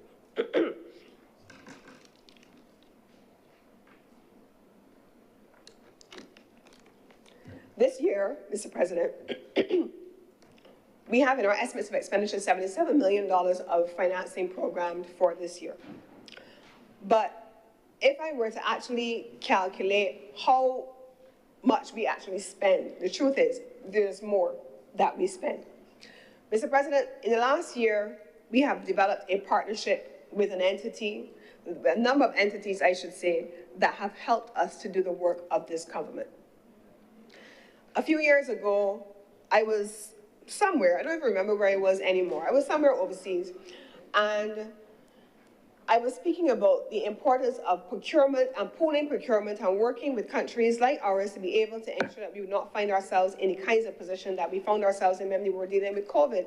So the honorable member who is sitting to my right would know better than most what the issues were when we were trying to access supplies for COVID, vaccines for COVID, therapeutics for COVID. He would recall better than most people what it looked like for Barbados.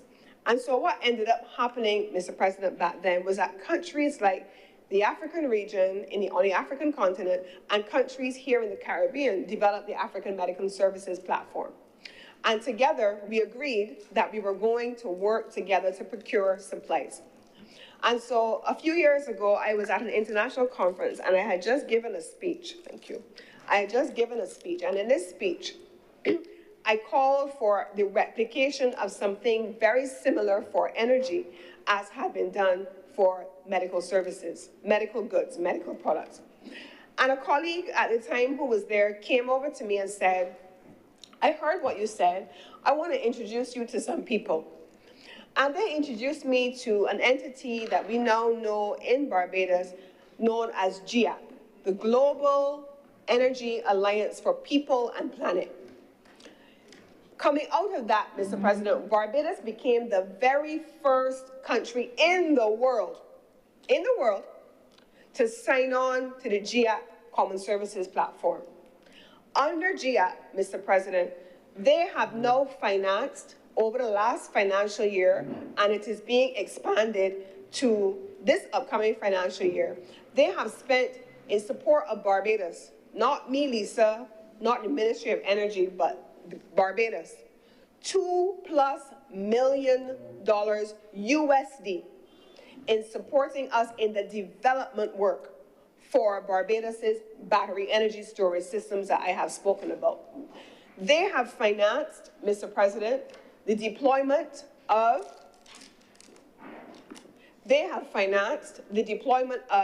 2 dedicated entities that have now been embedded in Barbados.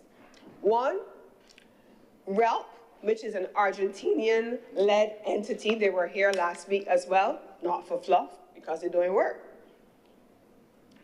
So they were here last week, Mr. President. Under RELP's leadership, Barbados has now been able to develop not just the final work for the launch of our battery energy storage system procurement.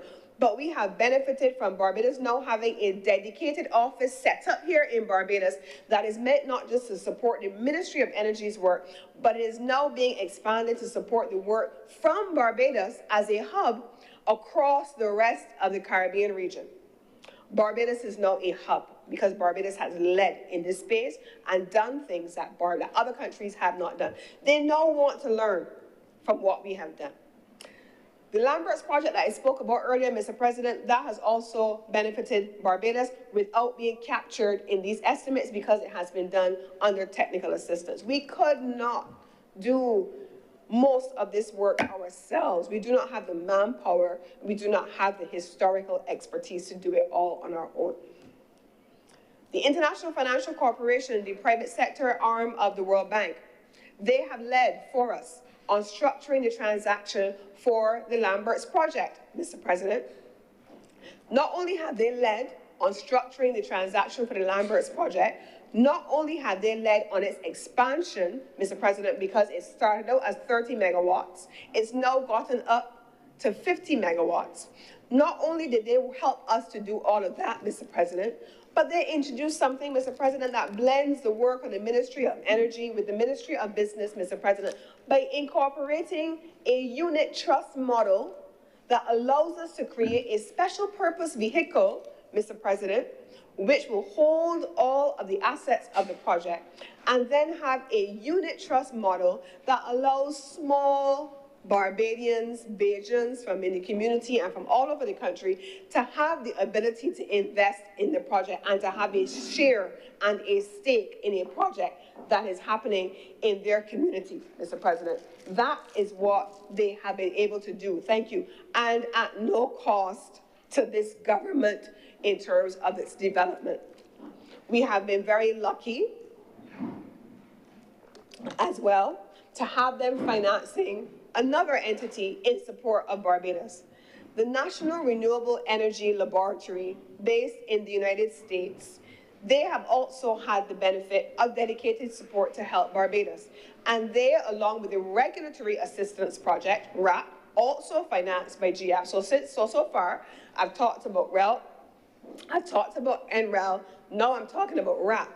And those resources have been embedded in the Ministry of Energy and Business to support our development work, but they have also, Mr. President, been embedded in the Fair Trading Commission. RAP, in particular, has been assigned to work closely with the Fair Trading Commission on the reform of the FTC.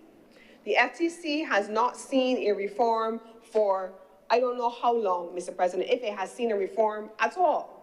The FTC is responsible not just for the Utilities Regulation Act, but also for the Consumer Guarantees Protection legislation. So they're responsible for implementing those bodies of work, and we are very much looking forward to seeing the outcome of work which has started and is programmed in these estimates as well for an organizational and a strategic repositioning of the Fair Trading Commission to deal with the dual obligations of utilities regulation and consumer protections as well.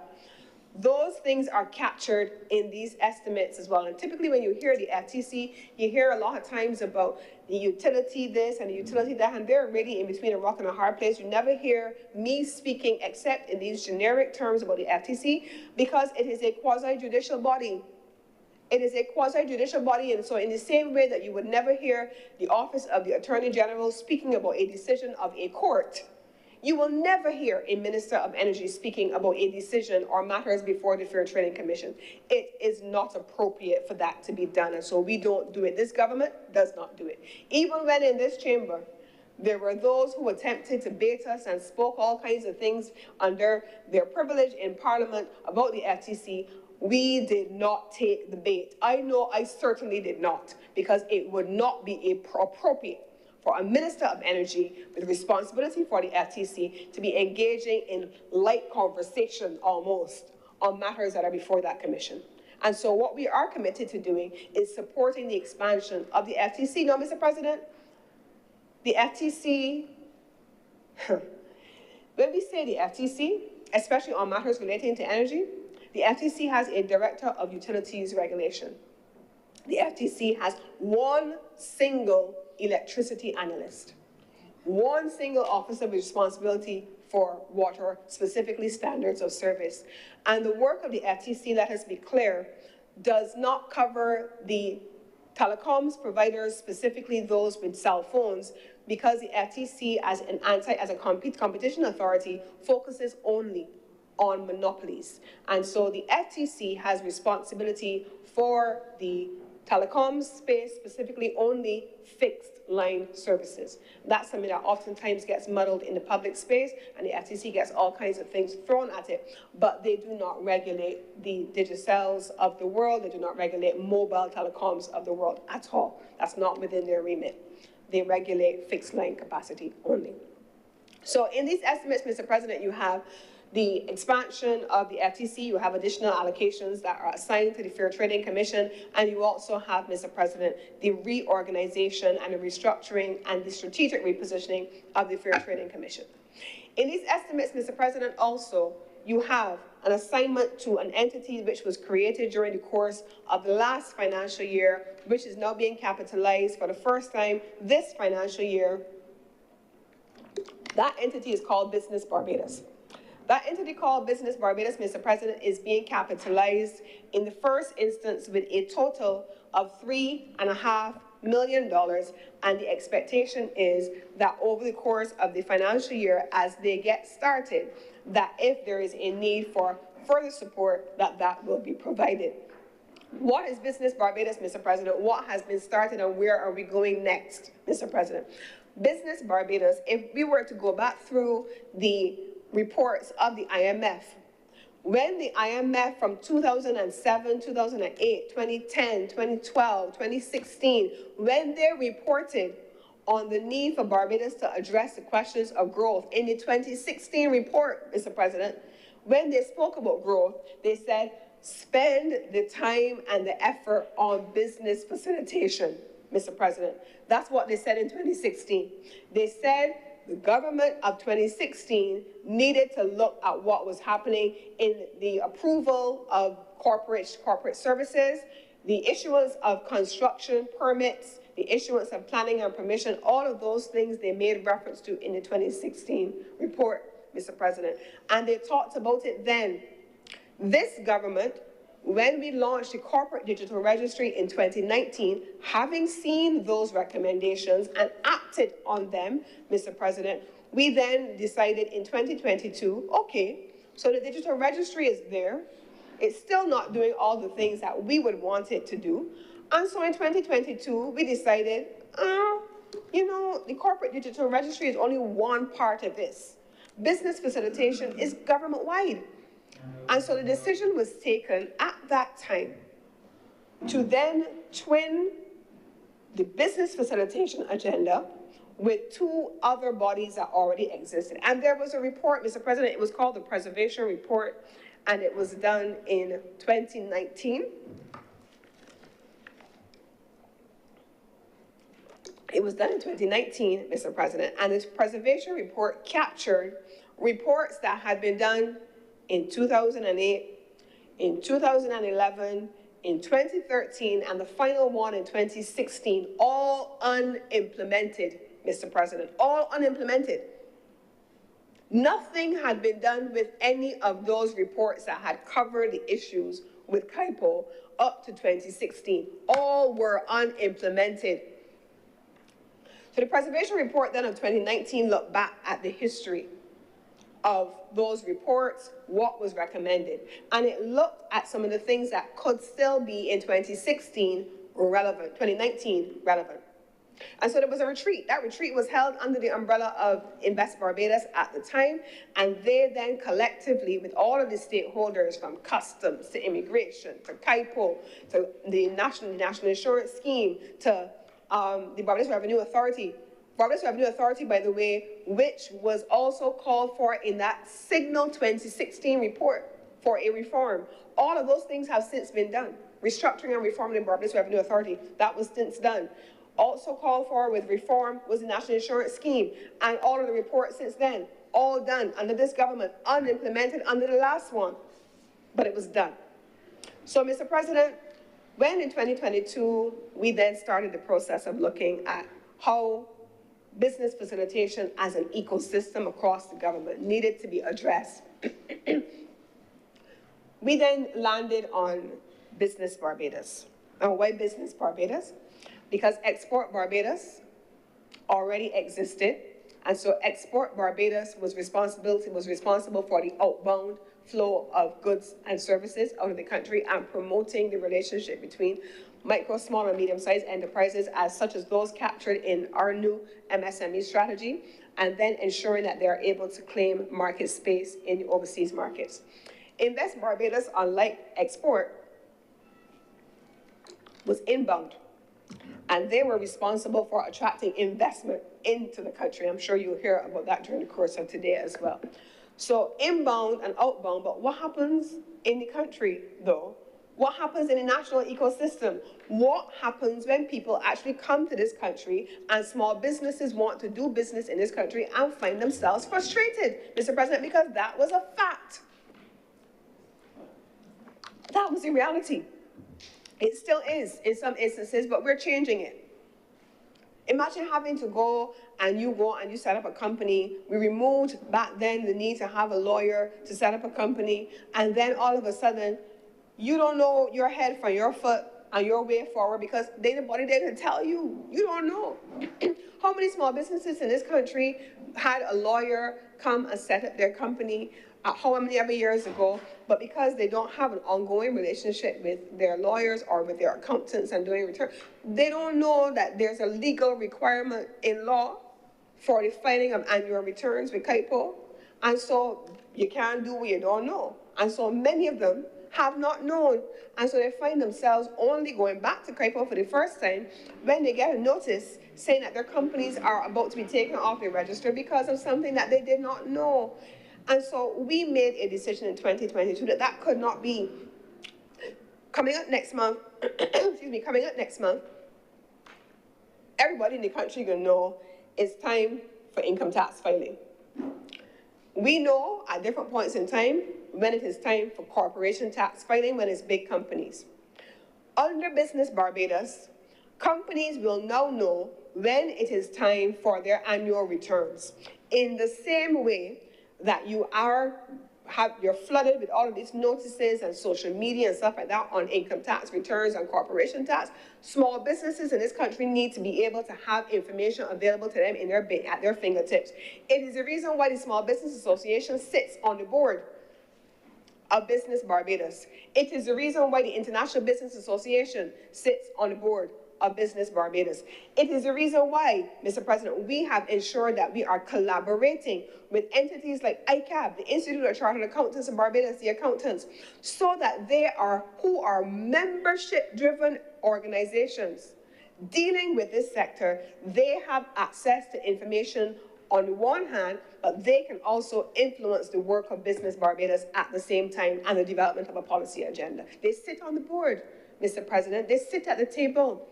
And so we trust them to be able to introduce and to develop and to implement policies that will help the sectors that they're responsible for. That is what Business Barbados is doing. Equally across the country, Mr. President, Business Barbados is going to be making sure that at the various outposts where government services are provided, that persons are able to benefit from their services there. So not just everybody don't know how to use. My mother, for example, I don't know how many other people are like this. My mother drives me crazy with her phone or her computer. She does not know how to deal with half of the things on her phone. If you are not calling, what's that? And the deputy chair of the president is saying 3/4. She does not know 3/4. That's the truth. If I give my mother a new laptop so she can go on her Zoom meetings for her church when the night comes, you trust and believe I gotta go and turn on that computer, I gotta go and turn on that Zoom because she don't know her head from her foot. So when you do things like that on a digital platform, you have to be clear that not everybody in the country knows how to find their way around an online platform. They don't. I lived with my mother for all of my life. She lives with me all of her life. She can't. And so what are you going to do? Say to people, well, you got to learn? No, you can't do that. You can't. And so we have made sure that people have the ability to talk to people. Sometimes you just want to pick up the phone and have somebody answer the phone and ask a question and to get guidance without being made to feel as though you're foolish or you're backward and you don't. You want to be able to have somebody who understands and meets you where you are. Business Barbados is also going to have that touch and that feel where people are seen, people are felt, people are heard. So you can have the opportunity to enter the building at Business Barbados. If you are in the north of the country, why do you need to come to Warrens or to any office? Are we going to be working with the outposts of government in the various civic centers to have the ability to have access to government services? Absolutely. But then more importantly, Mr. President, if I'm a business person and I run a company, if I have to submit my NIS information, I have to go to one portal. If I have to submit my Barbados Revenue Authority information, I go into another portal. If I'm a small business and I fall under the small business development legislation, I go into a different portal. Mr. President, will we be schizophrenic? Well, how it is that you have to go to multiple different platforms for one government? Impossible. There has to be a mechanism that allows people to interface with the government one time. One time. And then the government has a responsibility in accordance with data protection legislation to share the information. If it has to go to immigration, it should go to immigration. If it has to go to customs, it goes to customs. If it has to go to the corporate registry, it goes to them too, Mr. President. But people should not be asked to run from here to there to the next place because the government can't get its act together, Mr. President. No, we're not doing that. This government is not doing that. And so Business Barbados is meant to take a holistic approach and a comprehensive one government approach to interfacing with our public.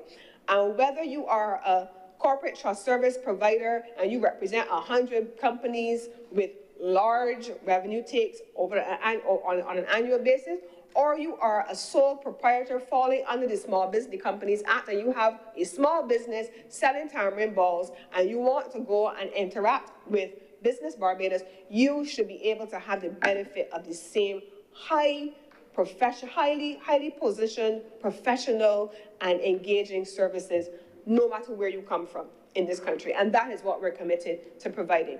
But we also understand that a CTSP, Corporate Trust Service Provider, is oftentimes a legal person, or they have legal persons who are working on their behalf. Small businesses don't have that though, Mr. President. Most of them don't, it's just them.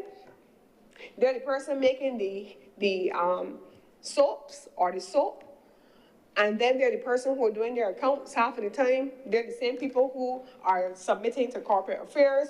They're the same people who are driving it from one place to the next. They're the same people negotiating with retailers. Small business people sometimes have to do all of it themselves. That's a fact, Mr. President. So how do we then help those persons to navigate the corporate system? And so Business Barbados has developed a customer-centric approach that is dedicated to providing those services and that kind of support to the small business sector. It's been 30 years of the Companies Act, Mr. President, and so it will not disappear overnight. It will not go away, or it will not appear by magic overnight, Mr. President. It will take time. We have started the transition. We have had 0 job losses as part of the transition. You've already seen in the newspaper the advertisements for those persons who are being invited to apply for the roles to take over the leadership of the entity. Is publicly available, and I want to encourage people to apply because there are those who would come and say, hire Bajans, but then we don't have people applying. I believe I was listening to the Honorable Minister of Health when he spoke on the last appointment of the QEH CEO. 2 Bajans applied, if I remember correctly, in the shortlisting. There were only 2 of the final. There were 77, I believe I heard him say, and that was 2 Bajans, Mr. President, all across this country. That is a reality. We are not applying for things, and then there are those who will come and jump up and curse the government because they say we should hire Bajans. We are not applying. We're not applying. And that is not a new thing. That is a historical thing It has always been that way. We don't apply, and sometimes the ones that apply are not qualified for the post for which they are applying. I want to call and encourage us to apply for roles that we are qualified to fit. I want to take the opportunity here today to say that the Fair Trading Commission will have a new CEO. The Fair Trading Commission will have a new Chief Executive Officer, and he is Barbadian. And I want to ask the Honourable Chamber to join with me in congratulating the new CEO of the Fair Trading Commission, Mr. Brian Rees, who will assume the role of CEO at the end of the beginning of next month. He is going to be assuming. That was a role that was advertised regionally and globally because, again, not everyone has regulatory experience. Not everyone has the experience in engineering and law. That is such a unique combination to have somebody who has engineering qualifications and law qualifications, and he has them both. And he has functioned with distinction at the helm of the unit that is responsible for, he's now currently the Director of Utilities Management, of Utilities Regulation at the Fair Trading Commission, and he will assume the leadership of the FTC imminently at the April 1. So, Mr. President, I want to encourage us to support the continued evolution of Business Barbados. Business Barbados has underneath it as well, Mr. President, 33 pieces of legislation that it is responsible for administering both directly and indirectly. Of that legislation, of those pieces of legislation, Mr. President, the Companies Act is the principal one. That Companies Act has been amended so many times it would make your head spin, Mr. President. And so just as the honorable members in this chamber have spoken about on more than one occasion, sometimes in our legislation we cannot find where the amendments were made. We can't find the latest version of the legislation. We're not sure which is the one that is enforced. This amendment is in, that amendment is missing, but we're looking still for consolidated text in legislation, Mr. President. But the Companies Act has needed a comprehensive overhaul. Over many years, the Companies Act has been looked at by countries in the region, and the CARICOM region has started to look at developing a model piece of legislation for the region. But the model that they're using, Mr. President, interestingly, is based on ours. It's based on ours. So if Barbados is now pushing forward in a new direction, building a new ecosystem, it means, Mr. President, that the baseline that we're using, which is ours, may not be where we go next. And so we have pulled together a team, Mr. President, that we are finalizing of legislative and policy experts right here, Mr. President, for the purpose of looking for the first time in 30 years at a comprehensive update of Barbados's companies legislation. It's the first time in 30 years that we will be doing it. 30 years. Not 7, not 10, 30, Mr. President. A comprehensive look at the Barbados Companies Act. What is fit for purpose in this environment? What has passed its public usefulness, Mr. President? What is the public policy in 2025? We've already talked about updating and expanding and developing an MSME strategy, Mr. President, because the environment within micro, small, and medium-sized enterprises that they function in now has changed. So equally so, Mr. President, the legislative frameworks that surround the business community must change too. They must evolve. We've made changes in our corporation tax regime last year, January.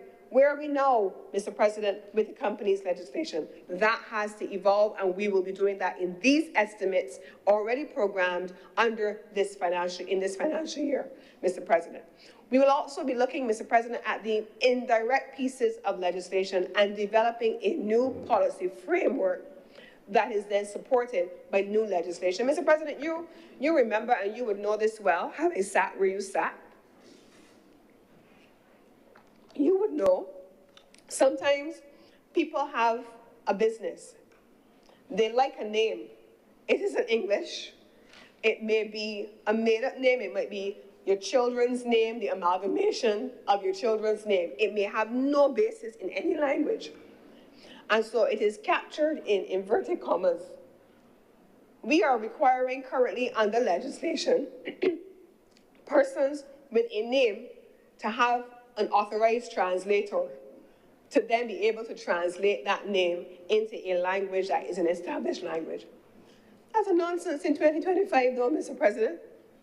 If it's a made-up name of you, your children, and your husband's name, who's the translator? Who's going to translate it for you? It's not a real word. Not even AI can translate that for you.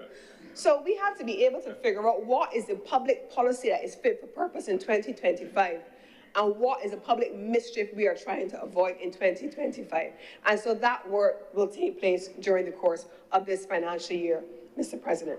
We had a system in our corporate registry where the inverted commas were not recognized by the database, and so it would reject your application. Again, a nonsense, Mr. President, because if everybody knows your certificate of incorporation, when printed, will carry it.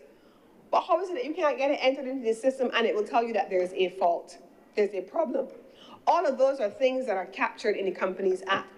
We have people who I already spoke about, who didn't know that their annual returns even needed to be filed, far less that they had overdue annual returns to be submitted. And let's put this into context because it brings me into the International Business Unit of the Ministry. The reason why these things have to be filed, Mr. President, is not just because Barbados feels like it. Barbados gets up on a given day. There is legislation requiring companies in Barbados and in most countries of the world under global tax policy, global tax rules, to have what is known as economic substance. Economic substance is what is required, Mr. President. And so you have to demonstrate that this business is functioning, it is a going concern, and it is not a shell.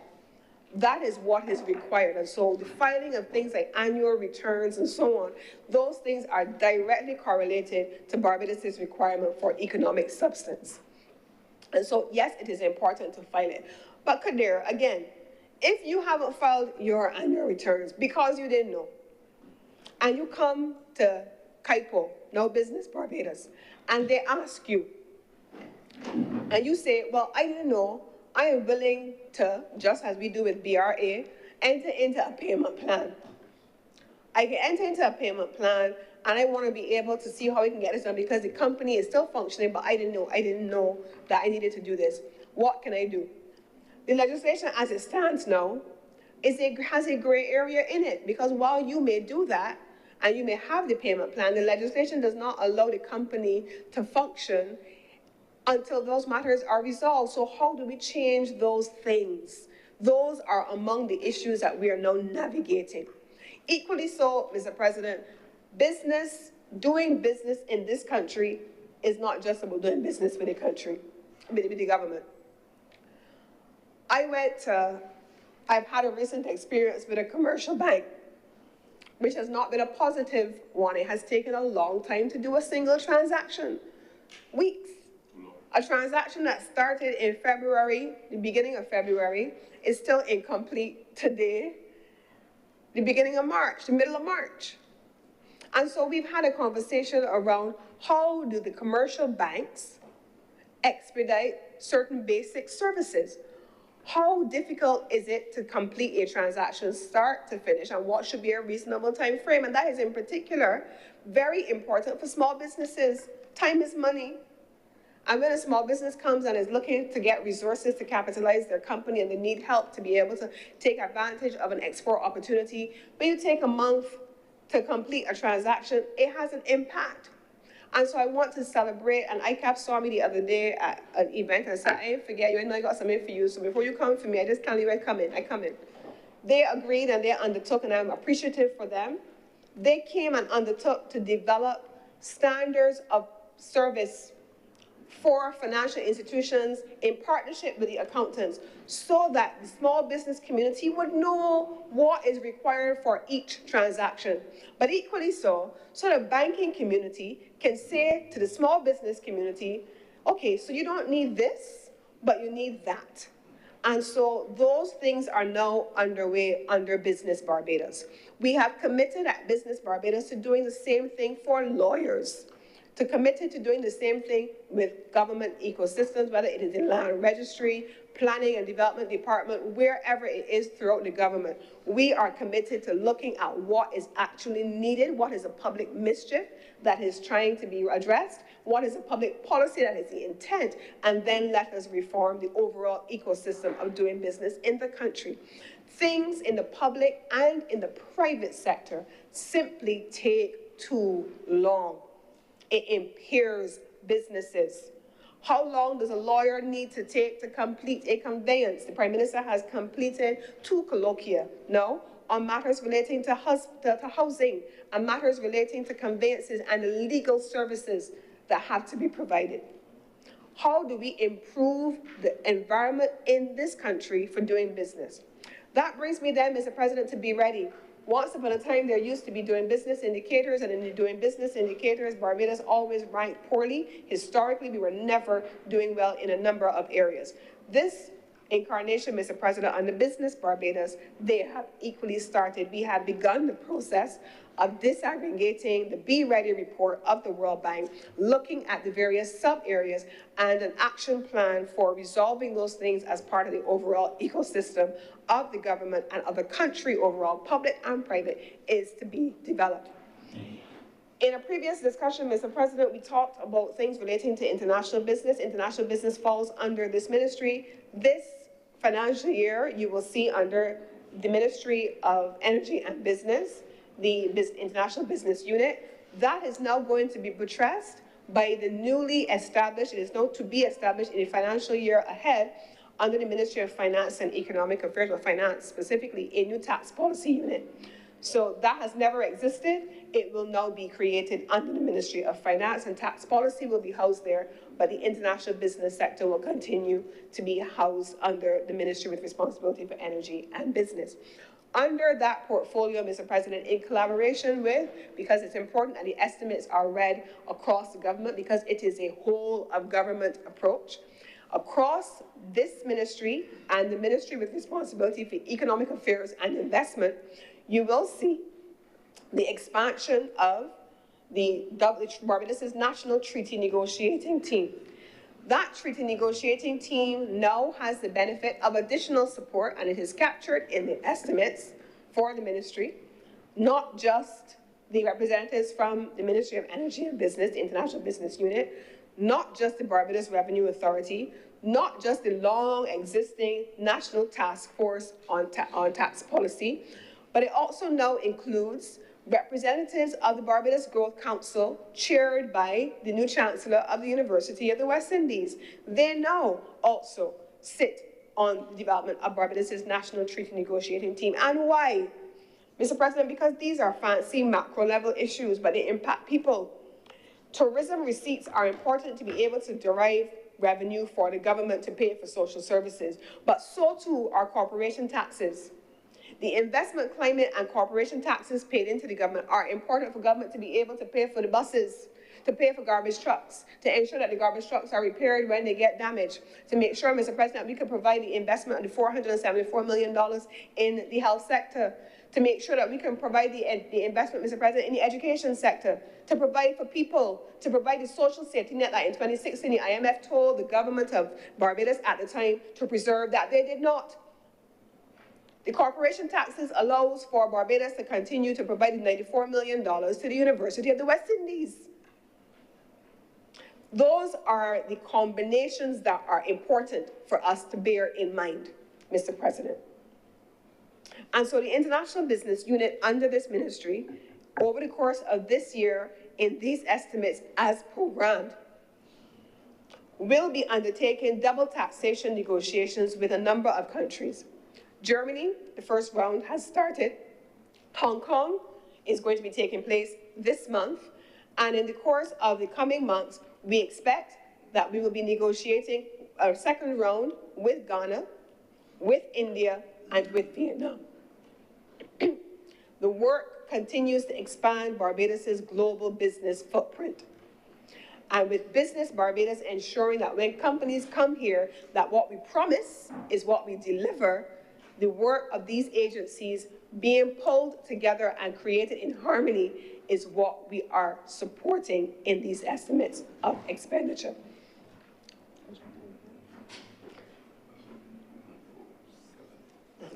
So, Mr. President, I have gone through the energy space. I have framed the macroeconomic policy for the government and why the stabilization of the economy was important for us coming from 2018. I have shared the differences between this government and the previous government. I have shared the macroeconomic fundamentals of this country and how two different administrations have approached those macroeconomic fundamentals. This government has been very clear that the macroeconomic fundamentals must be invested in because they allow for the micro, the people-specific issues to have the benefit of it. When in 2008, Mr. President, I remember seeing the Democratic Labour Party manifesto. I remember being concerned at the time because I thought there's a lot of social spending, but there's nothing about economic development. They don't have a growth agenda. There's no business in it. You've got to be able to pay for the services you plan to involve yourself in. But there was no basis for it, Mr. President. There was just spendamania, squandermania, and just promising people things then, as they are doing now, that they could never deliver, Mr. President. There were no macroeconomic fundamentals to the 2008 manifesto of the Democratic Labour Party. There remain no macroeconomic fundamentals of the party we see before us.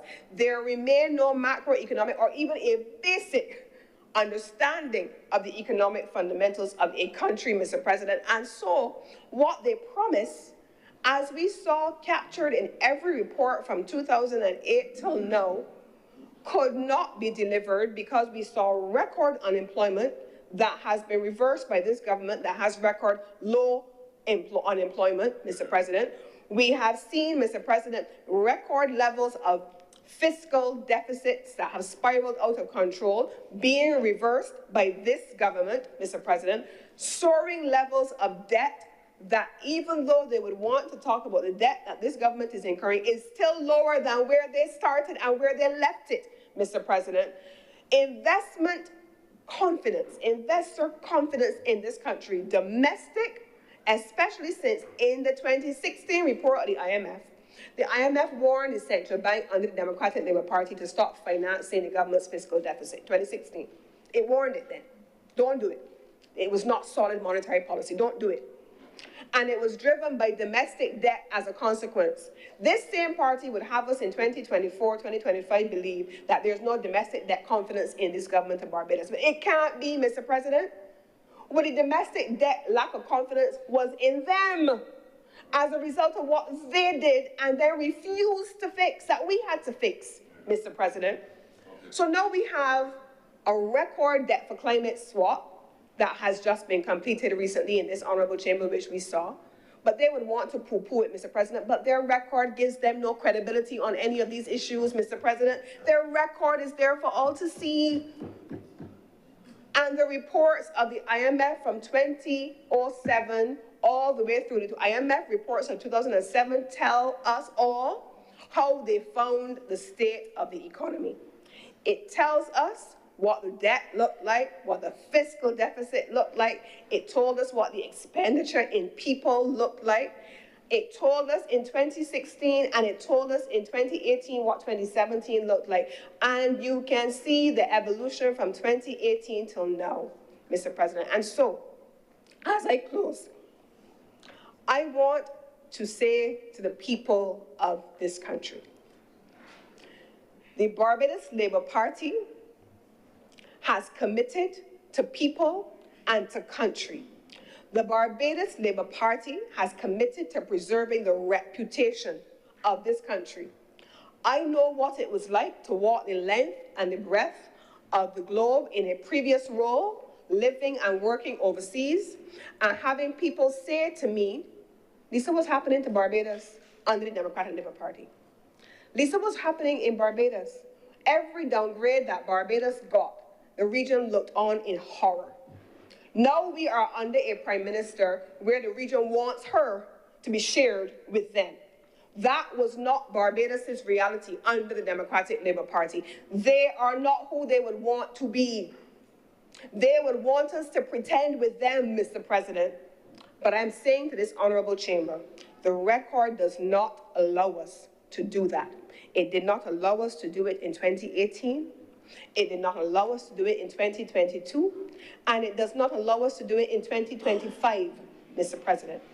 We are here now because of the solid leadership of a Prime Minister, the Honorable Mia Amor Motley, and an economic team, Minister of Finance, the Honorable Ryan Strachan, all of the officers in the Ministry of Finance, all of the officers who have supported this work in the Economic Affairs team, all of the international agencies that have come alongside and said to Barbados in writing, you are doing the right things for the right time in this moment of consequence, from 2018 to the 2019 moments of consequence until this very day. And these estimates of expenditure represent the reform and the transformation agenda of the moment of consequence that we are in now, despite the Democratic Labour Party's destruction of our country, of our economy, of our social welfare safety nets, and of confidence in Barbados. I am grateful, as I close, to the Honourable Prime Minister and to this government for giving Barbados back. I am grateful to this government and to this Prime Minister for giving Barbadians our pride back, our honour back, and our financial reputation back. And with these few words, Mr. President, I beg to move that this bill now be read a second time. Thank you, Senator Cummins. Senator Walters.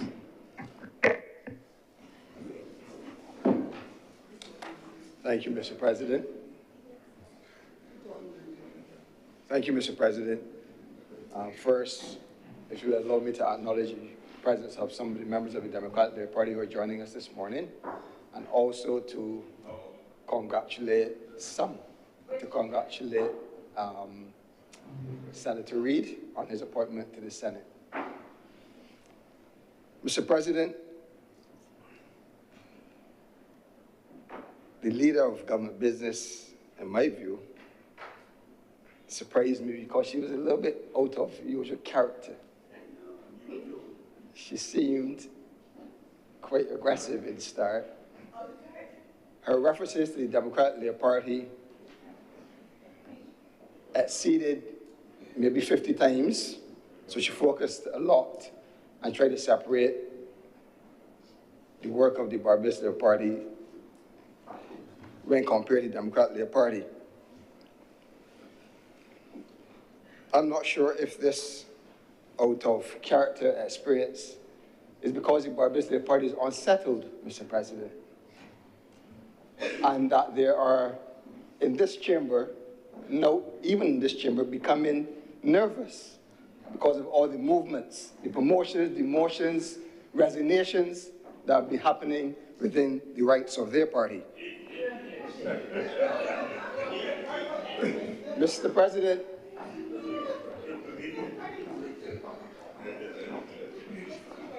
as good as the leader of government business thought that she delivered, she did not connect, in my view, a lot of all that the government has been saying to what is produced in these estimates, and how they affect the estimates that we are debating today.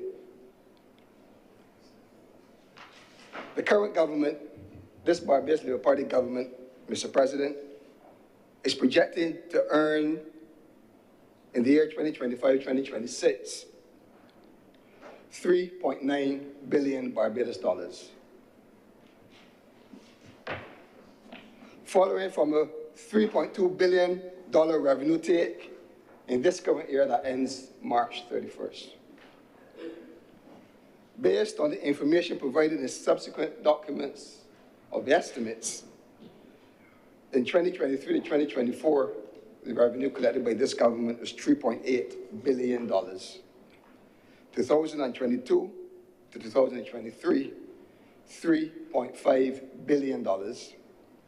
2021 to 2022, $2.7 billion. 2020 to 2021, $3 billion. 2019 to 2020, $3.5 billion. 2018 to 2019, $2.9 billion. Between the period of 2018 and ending this coming financial year 2026, this government would have had at its disposal $27.4 billion of tax and non-tax revenue, Mr. President. The government is making more money in taxes than any other government has in the history of this country.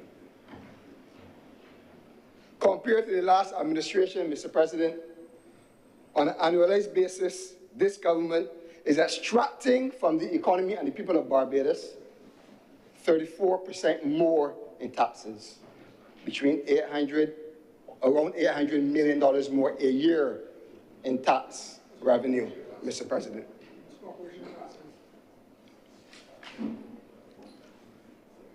This government, Mr. President,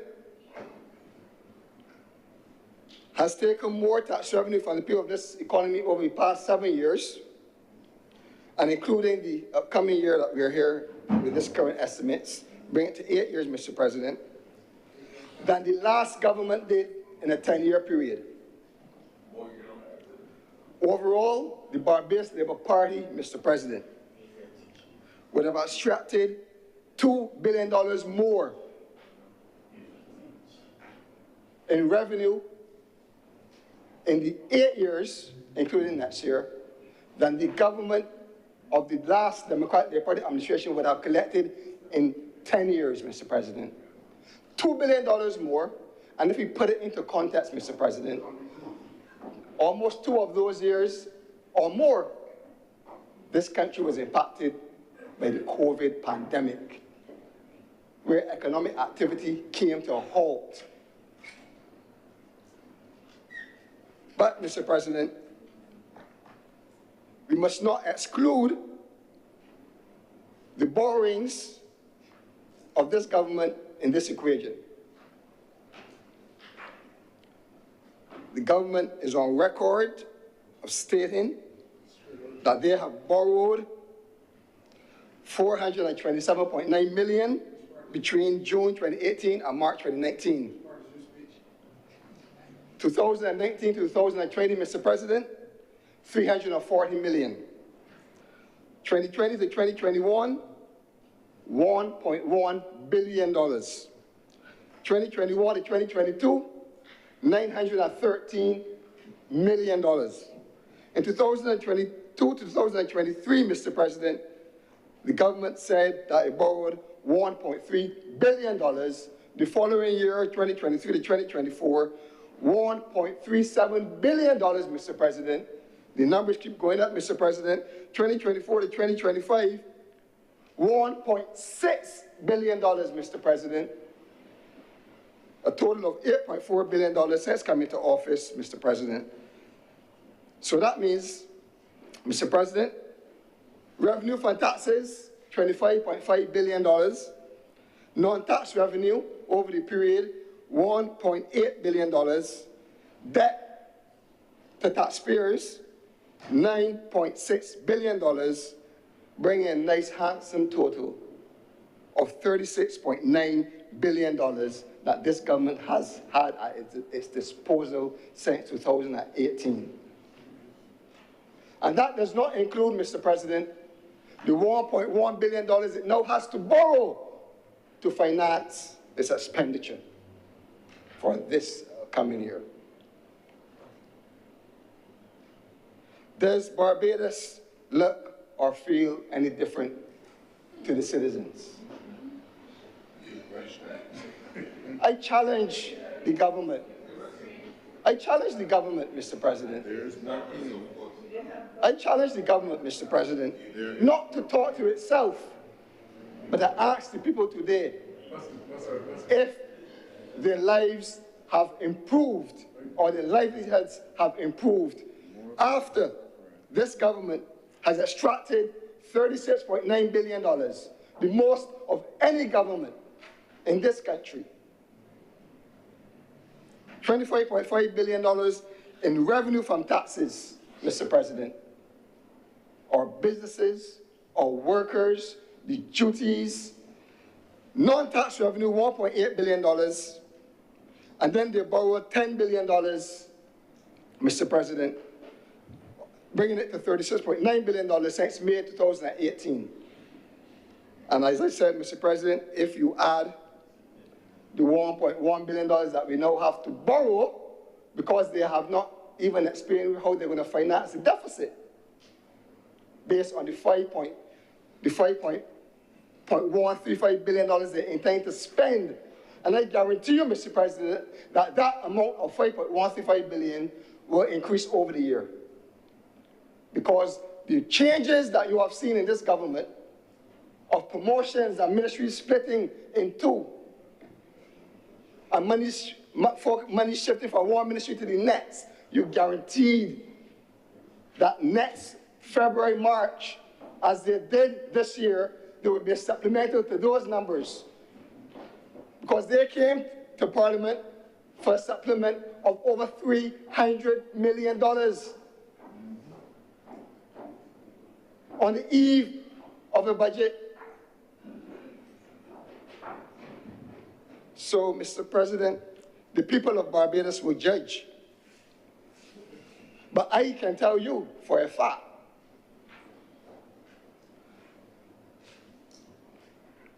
that the state of our polyclinics, Mr. President, there's no great improvement.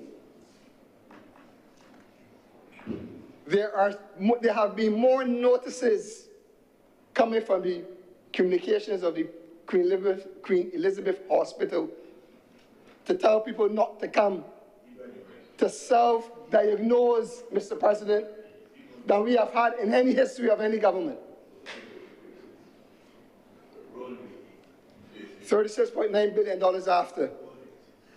How many schools do we have that are new? How many new schools do we have, Mr. President? 7 years after. And if we include this the coming year where there's no plan to construct any new schools, what does this government have to show for all of this money that they have been collected? Our schools are still in a dilapidated state and a state of disrepair. They need repair. As we speak, a school close to here, St. Michael's School, the children are home 2 weeks now. This is the second week now. What? They are home, not in an institution, learning. Well, that's their customer practice. You go down to Dickens Primary, school running down. Go over to LSD School, school running down. Sella Primary, the floor in the classrooms dropping apart. Mr. President, as we speak, you are almost guaranteed that persons who are in the bus terminal cannot get a bus. And at 9 and 10 o'clock tonight, they will not get a bus. And they have to wait 2 or 3 hours for the last bus, Mr. President. But this is after collecting the most money in the history of our government, and almost 50% more than the last administration.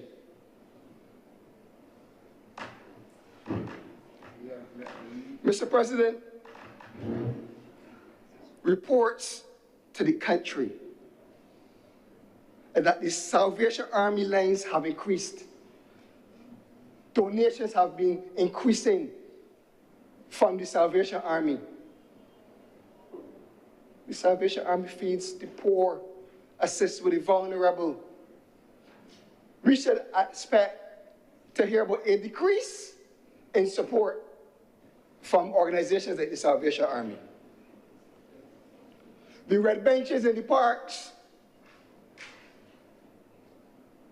You can't carry your girlfriend now or your wife and go in a park at night because they took up with vagrant sleeping, Mr. President. Watch your Queen's Park. And that is also on the cuffs of giving an organization that is supposed to deal with homelessness $1 million in 2 years. And Barbados does not have an account for how that money has been spent. We hope that the government has an account and they are satisfied that the money is being put to the purpose that it is supposed to be put.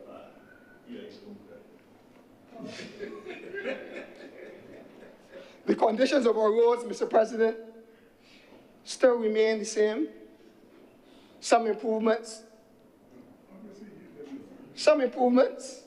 but some improvements were borrowed money, one, and some improvements, and you know what started the improvements? Cricket World Cup. So the improvements were geared towards the main arteries to the Kensington Oval, Mr. President, not to the taxpayers that now have to pay the road tax. Not that those commuters that have the fuel tax, sorry, Mr. President, not those persons now who, working class people who now have to pay $3.50 to bus fare.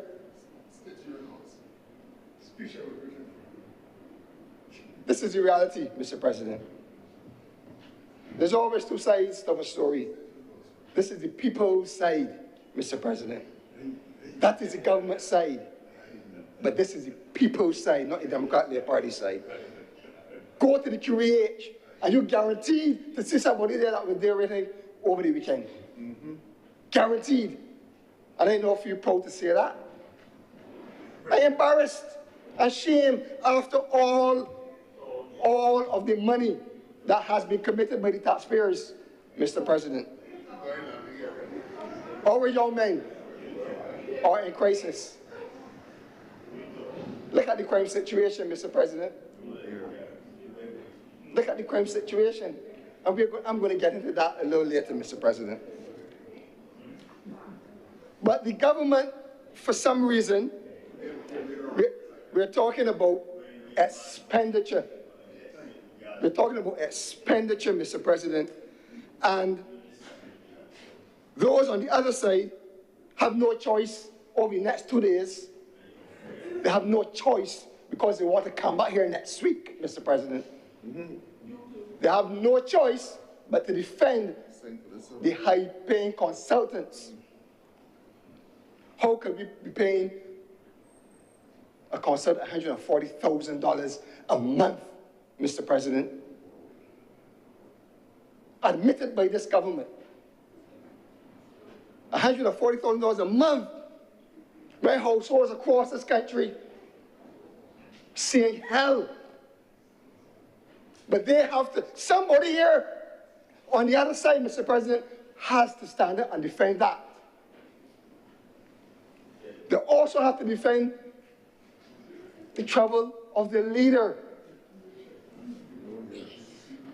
They have to, Mr. President, because they want to return to the chamber, to the honorable chamber. Now, they will seek to justify, Mr. President, they will seek to justify a prime minister that says to the Barbados that she governs or leads, that she has taken 93 trips since 2018 on the backs of, this money is coming from the Treasury, Mr. President. The government has been in office for 94 months, Mr. President. And of those 94 months, the airport was closed because of COVID. They could not fly. Do the math. And let us see if this travel is logical. If it makes sense that almost every 3 weeks, the Prime Minister has to take a trip. Mr. President, and the justification, Mr. President, is that it's travel with benefits. It's travel with benefits. So, the Prime Minister has brought back to the country $120 million in grants. I'm sure taxpayers are very grateful, Mr. President. But it sparked my curiosity because when I think about grants, I think grants are things that every government has access to or get in some form or fashion. The senators are saying, not yours, not the Democratic Labour Party. We never get any grants from our road shows. Mr. President, the Central Bank reports of December 2011, December 2017, and the reports of December 2024 lists on the Central Bank reports the grants that were received by the government. In 2008, 2009, $7.5 million. 2009, 2010, $35.6 million. 2010, 2011, $2.8 million. 2011, 2012, $14.3 million. 2012, 2013, $57.6 million. 2013, 2014, $4.7 million. 2014, 2015, $57.5 million. 2015 to 16, $18.1 million. 2016 to 17, $9.8 million. 2017, 2018, $22 million from the Central Bank reports. $229.9 million in grants during the period. Far less trips. Far less trips, Mr. President. Far less trips. Mr. President, between 2018 and 2024, as per the Central Bank reports, Mr. President, 2018 to 2019, $0.1 million. 2019 to 2020, $11.8 million. 18 to 19, $0.1 million. 19 to 20, $11.8 million. 2020 to 2021, $0. 2021 to 2022, $5.7 million. 2022 to 2023, $20 million. 2023 to 2024, $1 million. Now, it's very possible, Mr. President, that totals $38.6 million. And it's very possible that the other remaining $90 million or so is somewhere else, Mr. President, unaccounted for. We would like it to be accounted for, Mr. President. We would like to know where this $120 million is and the purpose of it and what it's being used for, Mr. President. I am merely, Mr. President, reinforcing what the leader of the government business said, that Central Bank reports are a credible source. I am supporting that view, and I have used that today to show that with less travels, the Democratic Labour Party raised more money, $229.9 million from 2008 to 2018, while the Barbados Labour Party, on record, raised $38.6 million, Mr. President. So despite, Mr. President, the humongous size of the cabinet, Barbadians are not feeling a difference.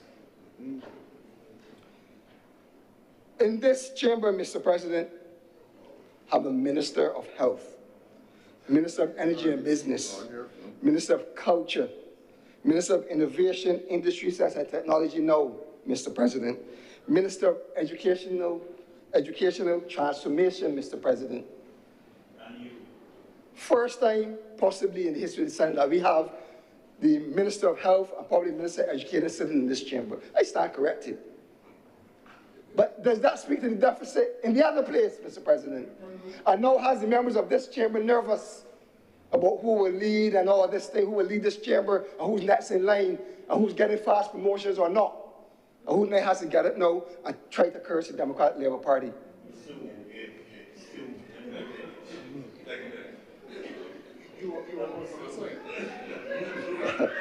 I will remind the chamber, Mr. President, that with 36.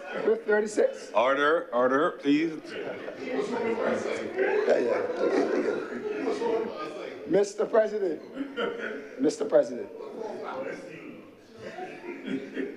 I want to remind in my introduction of the amount of money, seriously, that this government has had at its disposal to govern on behalf of the people of Barbados, Mr. President. What do taxpayers have to show for it? Why, coming out of the recent estimates and debate, Mr. President, that persons are saying they are not seeing a change and they're not feeling anything different, and the government is not doing anything in cost of living, Mr. President? This is not the Democratic Labour Party speaking, this is the people of Barbados. Do not pretend that we operate in a vacuum. Do not pretend that you operate in a vacuum. You hear the news clippings on the radio. You canvass, or you should be canvassing, some of you. Right now, the busy carrying out scandals. Mr. President, to whom much is given, much is expected. And in the case of this government, to whom very much is given, very much is expected.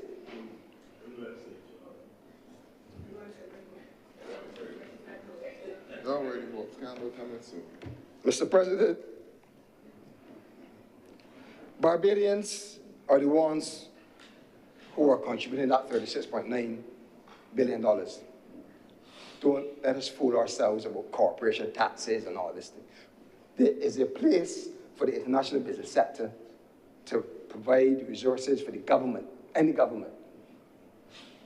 But we pay income tax, and we support businesses so that the businesses can earn a profit, so the businesses can pay over a share to the government. Consumers participate in that activity and is needed in that activity. If there's no consumer, then no corporation tax.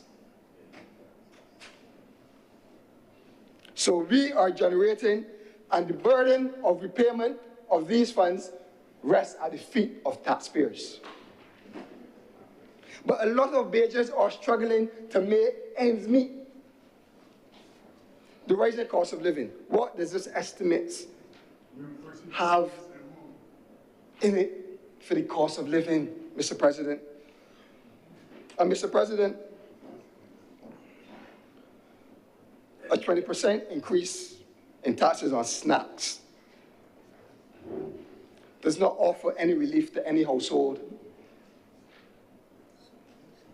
It is not that anybody wants to promote unhealthy living, but Mr. President, let's be real.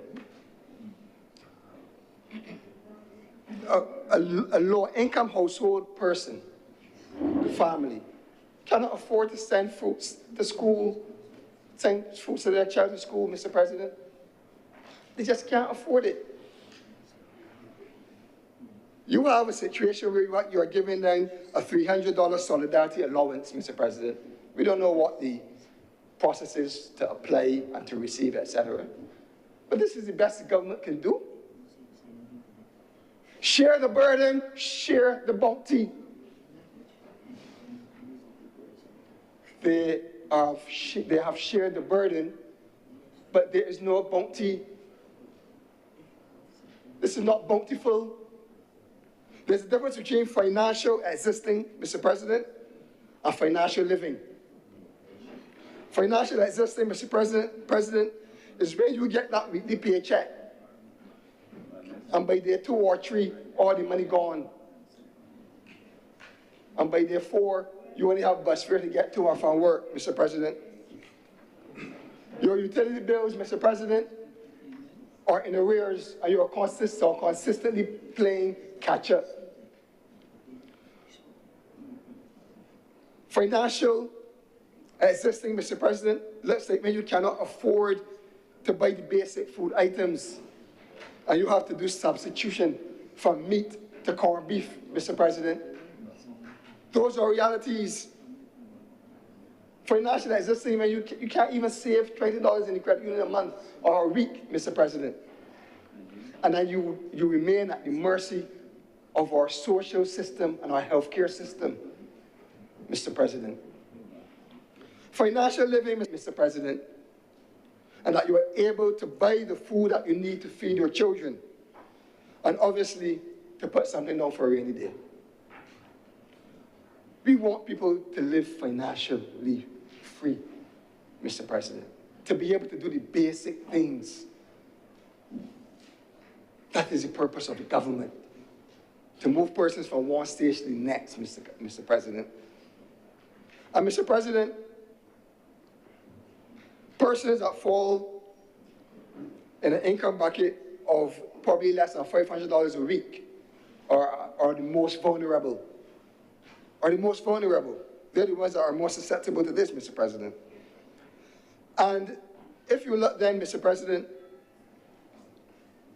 at the continuous household labor force survey as at Q3 2024,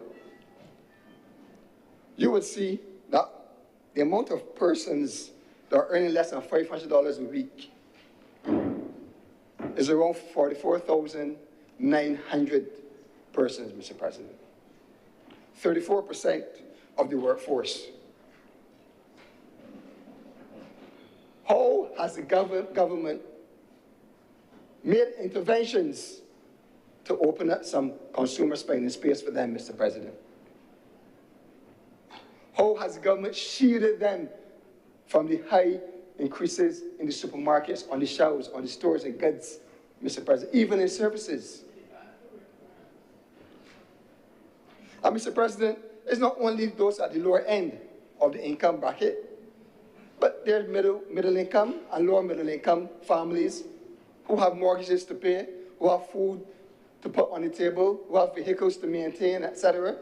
And they fall in this critical stage of barely existing, of financially existing, Mr. President.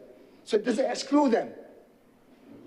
But what is in the estimates that they can say, this government is earning money, this economy is growing, and the government is bringing us along, taking us along, Mr. President. What is in it for these people? Nothing. Not from the Barbados or the party. The government, and I think it is intentional almost, Mr. President, that the government does not really use the word or the phrase cost of living. Last year, Mr. President, in the Prime Minister's budget presentation, I think, if I recall, the Prime Minister spent less than 5 minutes on the issue of cost of living. In this year's budget presentation, Mr. President, reference was made to it only once, Mr. President. Barbados is crippled with the increasing cost of living. This is the cry of the people, Mr. President. But the government has made no real interventions. They have surrendered into a position that they cannot do much, Mr. President. And you heard some of that today. You heard about the Price App. It is laughable, Mr. President. It is not an interventionist tool to restrict the pace of increase in the supermarkets. It is a tool that persons can go in and see where which supermarket or which mini-mart has a cheaper price than the other. And if the government is fair, there are businesses and there are businesses. Everybody don't have the same price. You can't expect the guy that have a mini-mart, a village mini-mart at the end of the street to have the same price of a massive conglomerate. Furthermore, it is very possible that he himself, who is a small business owner, trying to provide an avenue for the village to eat, has to go and buy goods from the same conglomerate, Mr. President. Price App is laughable, and Barbados paid it no mind, and will continue to pay no mind, Mr. President. It is a trophy for the government for when they get into certain circles, Mr. President. But I challenge Senator Blackman, because he's murmuring, to go into his constituency that was handed to him. And when the constituents complain about the price in the supermarket, tell them to visit the Price App. I challenge him to do that, Mr. President, and he will see the response. He dare not do it, Mr. President. He dare not do it. Mr. President, there have, Mr. President, there have been some acknowledgement by the government in August of 2024 that some retailers were acting, and I will use the word unresponsible. It was acknowledgement, Mr. President. I can't hear myself. Order, please. I want to hear Senator. Mr. President, there was some acknowledgement by a senior minister of this government that some retailers in this country were possibly engaging in unreasonable pricing of goods. Mr. President, I asked the government, what did they do about it? After acknowledging that there could be elements of unreasonable pricing, and I can use the word of price gouging, what have they done about it, Mr. President? Not one example of an intervention to call any person who has been suspected or engaging in activity of price gouging has been brought to the public's attention. Not one business owner, Mr. President.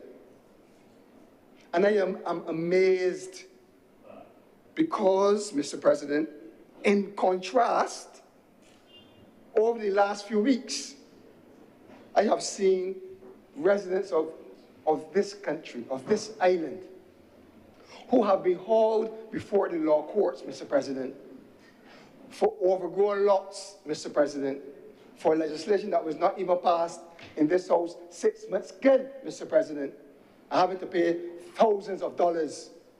And I'm not against it per se.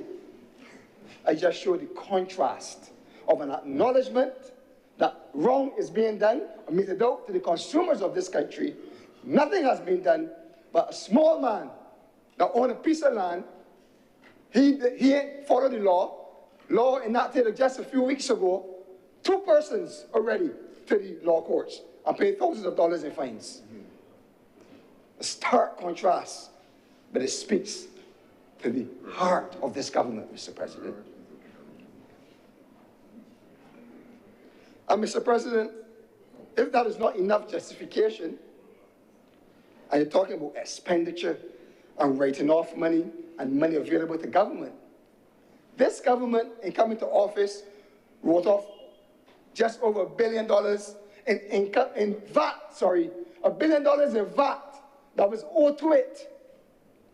VAT is paid by all of us in here when we go shopping. And it is the duty of any person that receives VAT on behalf of the government to pay over to the government so that it can be used by all. Mr. President, the government did not give a tax amnesty on VAT. The government did not come and say, come and work out a payment plan on these arrears of VAT. Overnight, by June 2018, the VAT was written off, $1 billion in VAT. After they have admitted that they have inherited an economy that is in trouble, you know what $1 billion could have done in the economy that is in trouble, Mr. President? They could have done some of all the things I listed before, from education to health to social work. And Mr. President, people are crying out about cost of living and what has the government done. In 2018, Mr. President, 2018, the government repealed the NSRL levy, Mr. President. And we were told then that it will cost hundreds of millions of dollars. So again, the government have foregone revenue, but it will bring down prices in the supermarkets and on the shelves across Barbados. The NSRL back then was 10%, Mr. President. And consumers have complained that even then, they did not see a reduction in the prices in the supermarket. And if you're removing 10% from what the prices of goods at the port, you expect to see a reduction, even if it is in at least in the first 2 or 3 months before prices start to go up again, adjust back up with inflation, Mr. President. The price of food and beverage in the 6 months following July 2018, when the NSRL was repealed, rose by 5.7%. They did not come down, Mr. President. They continue to go up at the same pace. But you know what, Mr. President? The taxpayers lost the millions of dollars and hundreds of millions of dollars in revenue that could have been put to good use in this country. No action taken to protect consumers, Mr. President. Not enough measures in this estimates that people can feel comfortable that the government is taking care of them. From time to time, Mr. President, we see notices of pending increases in goods that have to come into this country. It is becoming like almost a norm now, almost the norm, that in every couple of months, there's a notice, prices are going to increase. This is happening in this part of the world. This is happening at this port. This is happening here, there, all over, and this is going to result in an increase. Not once has this government come up with an interventionist mechanism to treat these increases, Mr. President. That is what the people expect. To whom much is given, much is expected. Not only did they get $36.9 billion, they got 30 of these since then, Mr. President. The last notice of pending increases to Bajans, the business community alerted Barbados that due to no fault of them, they would be incurring additional costs because of issues at the Bridgetown port, Mr. President. And you would expect a caring government, not one that pretends to care about people, you would expect a caring government to intervene proactively before prices go up. Because we know when prices go up, they hardly come down, if ever at all. But this government has not intervened up to now. So consumers now have to bear those costs that will be passed through because of issues at the port. So to withdraw yourself as a government to say that inflation is imported is a poor excuse. It's poor leadership, it's poor government, poor governance.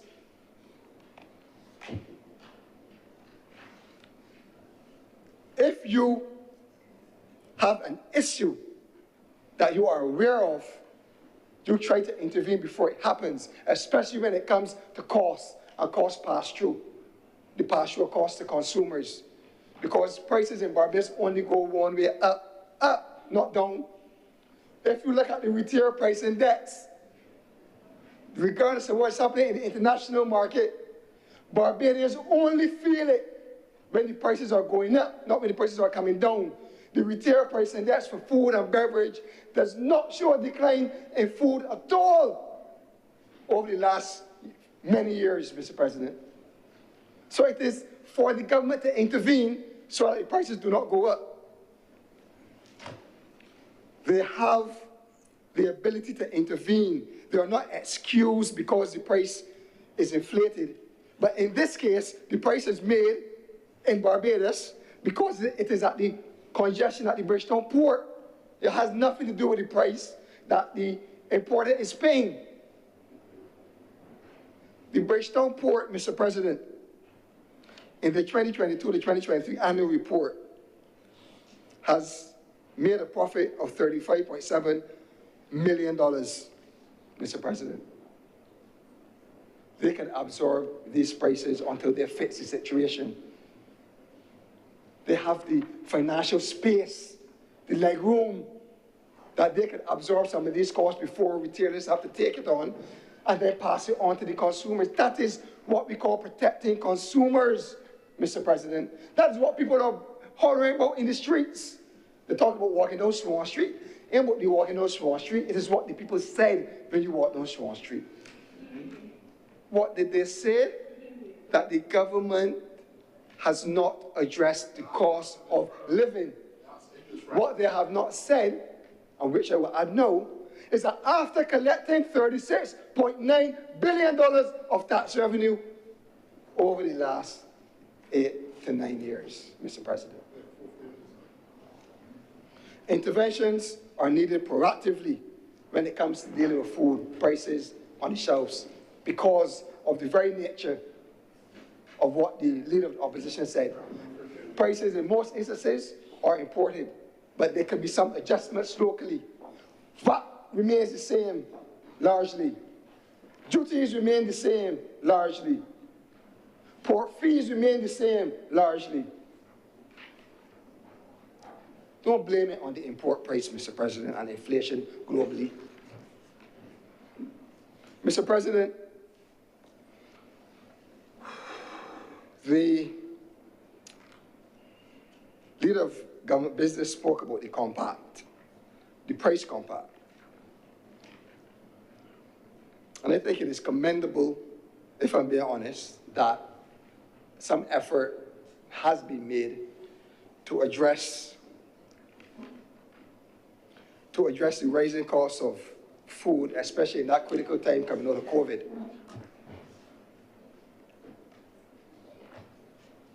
Based on the information, Mr. President, coming out of the Barbados Statistical Service, and to get an idea of the impact of the program called the Price Compact, not to criticize it, Mr. President, but to get an idea of the impact it had on households, Mr. President. Because every time, Mr. President, the opposition says anything about this government, they take it as we always arguing, always opposing for opposing's sake. This information, Mr. President, gives us a frame in which to assess the impact of the Price Compact. And when you look at we looked at two things, Mr. President. We looked at the import price index. And to support the Leader of Opposition's claim that inflation is imported, Leader of the Government Business, Mr. President, during the period October 2022 and June 2023, in the heart of the compact, Mr. President, the import price index showed a 20.3% increase in the price of food and beverage. Fine, Mr. President, that is the imported price. That is the price that importers have to take. The government, recognizing that there would be increases, said they're going to work to limit VAT, to limit duties, to limit markups. But when you look at the retail price index, Mr. President, between the same period of October 2022 to June 2023, in the heart of the compact, which ran from July 1st, 2022 to July 2023, you saw an increase in the price of food and beverages on the shelves of 22.3%, Mr. President. You have not seen a limiting of the pass-through to the consumer. The impact did not exist to them. And it is not the DLP that spoke out only on this matter, Mr. President. The Egg and Poultry Producers Association said they did not believe that consumers benefited from this price compact, and that they felt that the retailers is who benefited the most. The Barbados Consumers Empowerment Network is on record saying the price impact had not benefited consumers in Barbados. Clearly, Mr. President, well-intended it was, the impact that it had on the ground was negligible or did not exist. Mr. President, we spoke about the fact that we need to move people from just existing financially to living financially, being able to pay their bills without arrears, buy proper food to put in their cupboards and in their fridge, send school their children, put down the $20 a week in the credit union to build up a little savings for a rainy day, Mr. President. It also correlates, Mr. President, with spending power. And government cannot exclude itself from this activity of ensuring that they do not diminish the spending power of its citizens.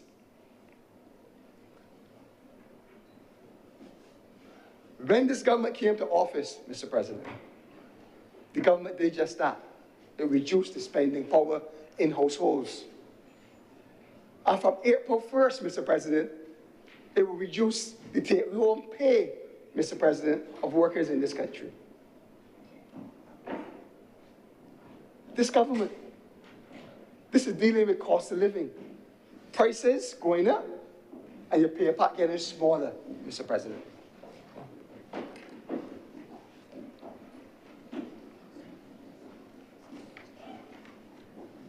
Mr. President, the paychecks will be reduced further from April 1st with the catastrophe fund, now the Resilience and Regeneration Fund, Mr. President, will take out, will almost be more than doubled, contribution will be more than doubled, Mr. President. And not only will it be more than doubled, Mr. President, it will now be on your full income, Mr. President. It will not be shielded by the income bracket in the threshold in the national insurance calculations. So persons come a few days from now will have less money on their paycheck. And it brings into question about this Resilience and Regeneration Fund. Who are the managers of this fund? Because this fund is seeking to take more money out of the taxpayers, or out of the workers of this country. It is seeking now to ask employers to contribute as well, and it is taking monies from the dormant accounts, from off the banks, and putting it into the Resilience and Regeneration Fund. So we'll have more money available for the government to do its work. We want to know who are the managers of this fund. Who gets to say how these monies are used? The accountability is what we would like. Because if you're transitioning from a catastrophe fund, which speaks to a catastrophe, an event, you're moving out to a Resilience and Regeneration Fund, and resilience is a word that the government loves, Mr. President. So we don't want to be picking up the money, as the BHS would say. We want to know who manages this fund and how they are going to account to the taxpayers of this country when that fund is booming with financial resources in a couple months.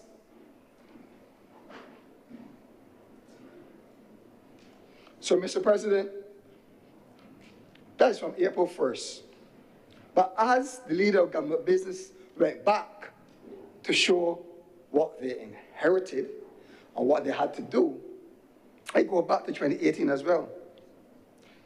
Because pay packs got smaller in 2018 too. Pay packs got smaller, Mr. President. The health services contribution, Mr. President, a contribution that is taken from workers and it is placed at the disposal of the Queen Elizabeth Hospital. Sources from the Queen Elizabeth Hospital show that in 2022, the health levy reaped in $61 million, Mr. President. $61 million a year, Mr. President. Mr. President, that's $61 million from working people. And still have to go down to the QEH and face the same situation that they came and found. So they claim that they found it that way. But the stories are not good coming out of the QEH. But you are contributing $61 million more a year, workers, directly. Mr. President. And that represents, over the term of this government so far, this two-term government, Mr. President, $529 million. You could imagine what working class people could be doing with this money now. Some of this money, with this high cost of living, Mr. President. It's a substantial amount of money. Yet, cries are loud that the government is not intervening in the cost of living of the citizens, the people that they voted in, that voted for them. And while we support the extension of the maternity leave, Mr. President, I said last year that I did my part. I did my part, Mr. President. You never know, more to come. You never know, Mr. President. We welcome it. But, Mr. President, but we cannot acknowledge only that a family would want to spend time with its newborns. You would also acknowledge that they will also want to provide for them financially, Mr. President. And it would be good. It's not too late. The government does whatever they want, whenever it wants. It would be good to give a grant, Mr. President, just an additional grant. Nothing to do with national insurance contributions, nothing to do with if you're below the income threshold or anything. Give a grant to help them in their home, Mr. President, because the salary now has to stretch further when you have your family. Has to stretch further. So one-off grant is something the government could look at. Share the burden, which the taxpayers and residents of this land have been doing. Share the bounty. That is how you share the bounty, Mr. President. Because you know that the reality is, Mr. President, and it could be corrected, but that move to 12 to 14 weeks doesn't affect government's expenditure. It does not. That's the national insurance scheme that will pay those funds from money that they've collected, Mr. President. So it's not nothing that the government is putting into it. It's not going to cost the government anything. But these families will need assistance. These babies will need to be provided for. And life will have it, Mr. President, that I attended a gender review yesterday. That was the first time I've ever been to gender review. I couldn't stay for the full time. But my good friend, he and his partner is having not one baby, Mr. President, not 2 babies, Mr. President, but 3 babies, Mr. President. And I wish them well. And I hope that delivery goes well, and that Barbados is able to see this triplet. Mr. President, I speak from my heart when I say to give a grant for the new births in this country. It is a financial burden. It is an experience of this world to have children. And everybody wants to have a child, and everybody's happy and can't wait till the baby's born. But when the nursery bill a week is $120, the Pampers, The formula, Mr. President, it comes at a cost. Share the burden, which Barbadians have shared. Share the bounty, Mr. President.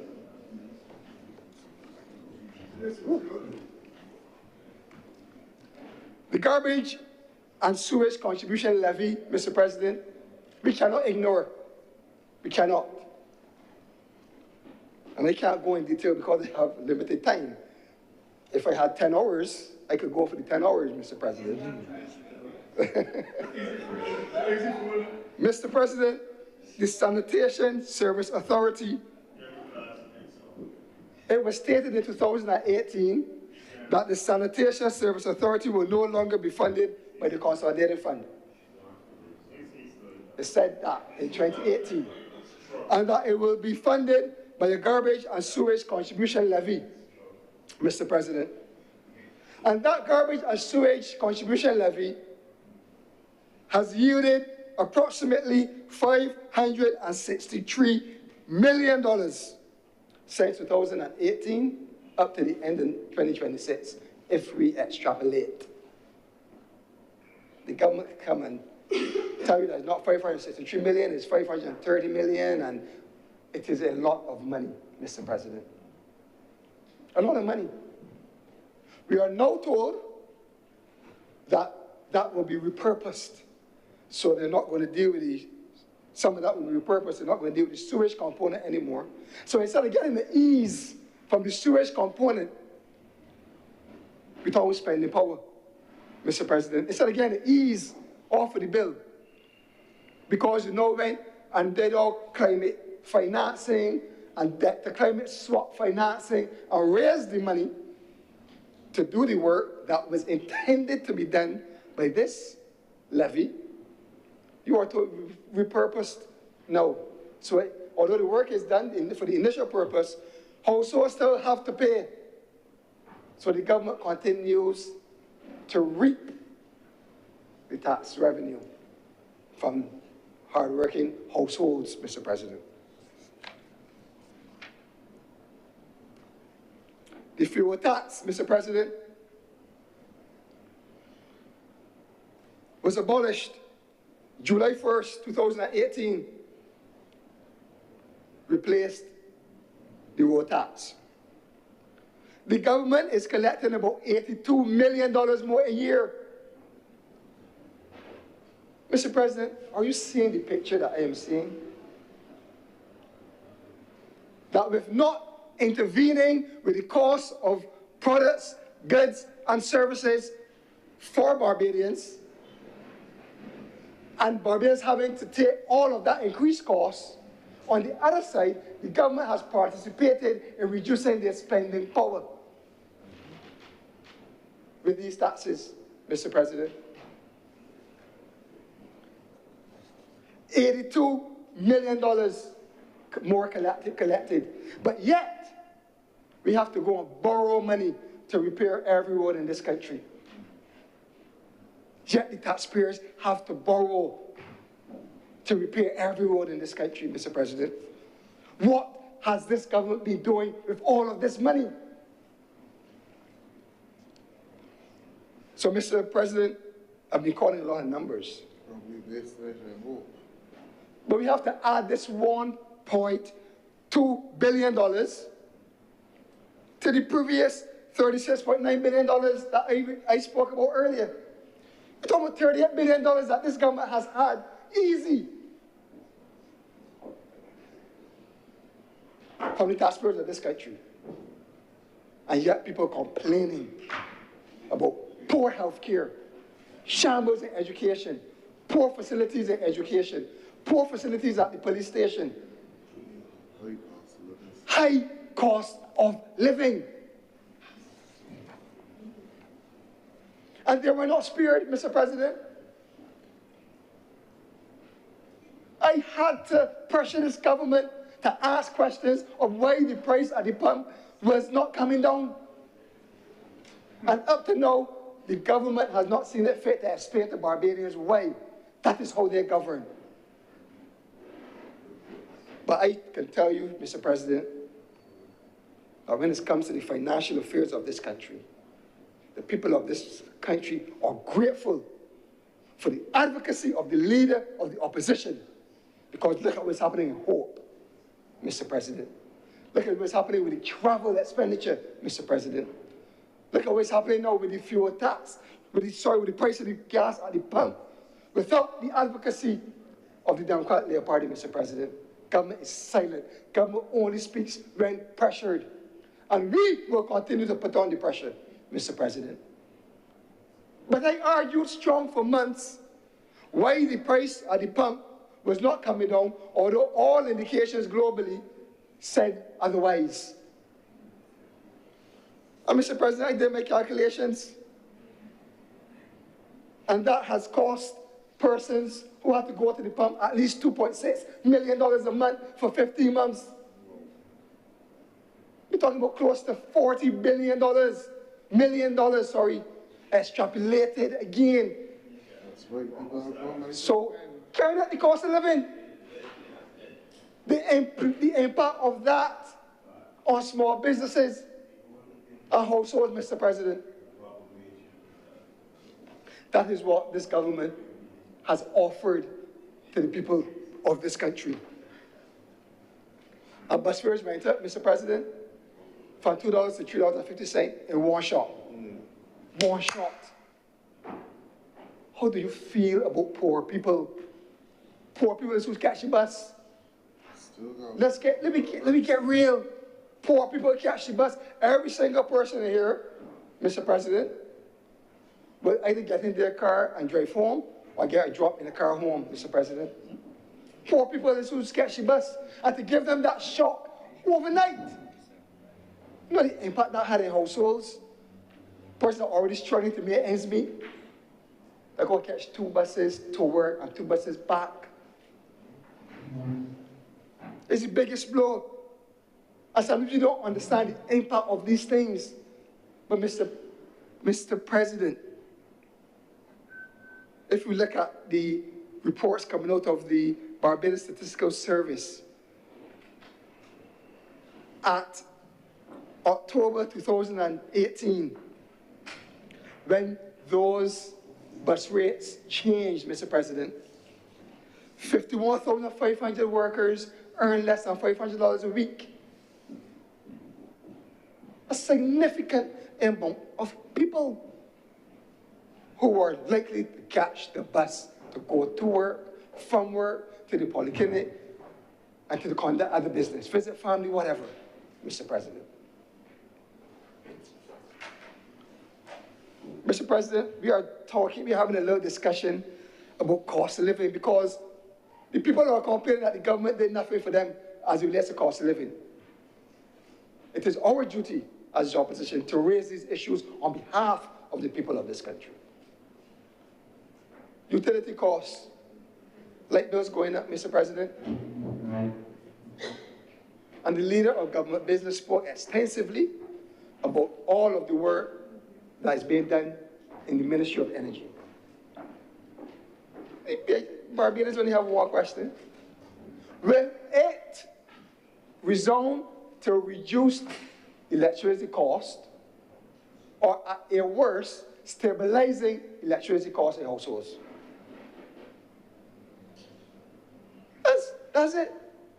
All of the technical aspects of what happens in the ministry is fine. That is the basic question. In these estimates, can we expect to see a reduction in our light bills or a stabilizing of the cost that households have to pay for electricity? One of the worst things to do, Mr. President, is have to come home without light. And to find that the food and the little meat you have in the freezer, you got to cook all of it. That is what will happen in working class families, Mr. President. And again, Mr. President, any caring government should want to ensure that persons are able to keep the light on. It will be interesting to see, which I do not have, Mr. President, the amount of arrears that are currently on utility bills in the country. It would just be an interesting fact to get an idea of how people are coping, but don't be fooled.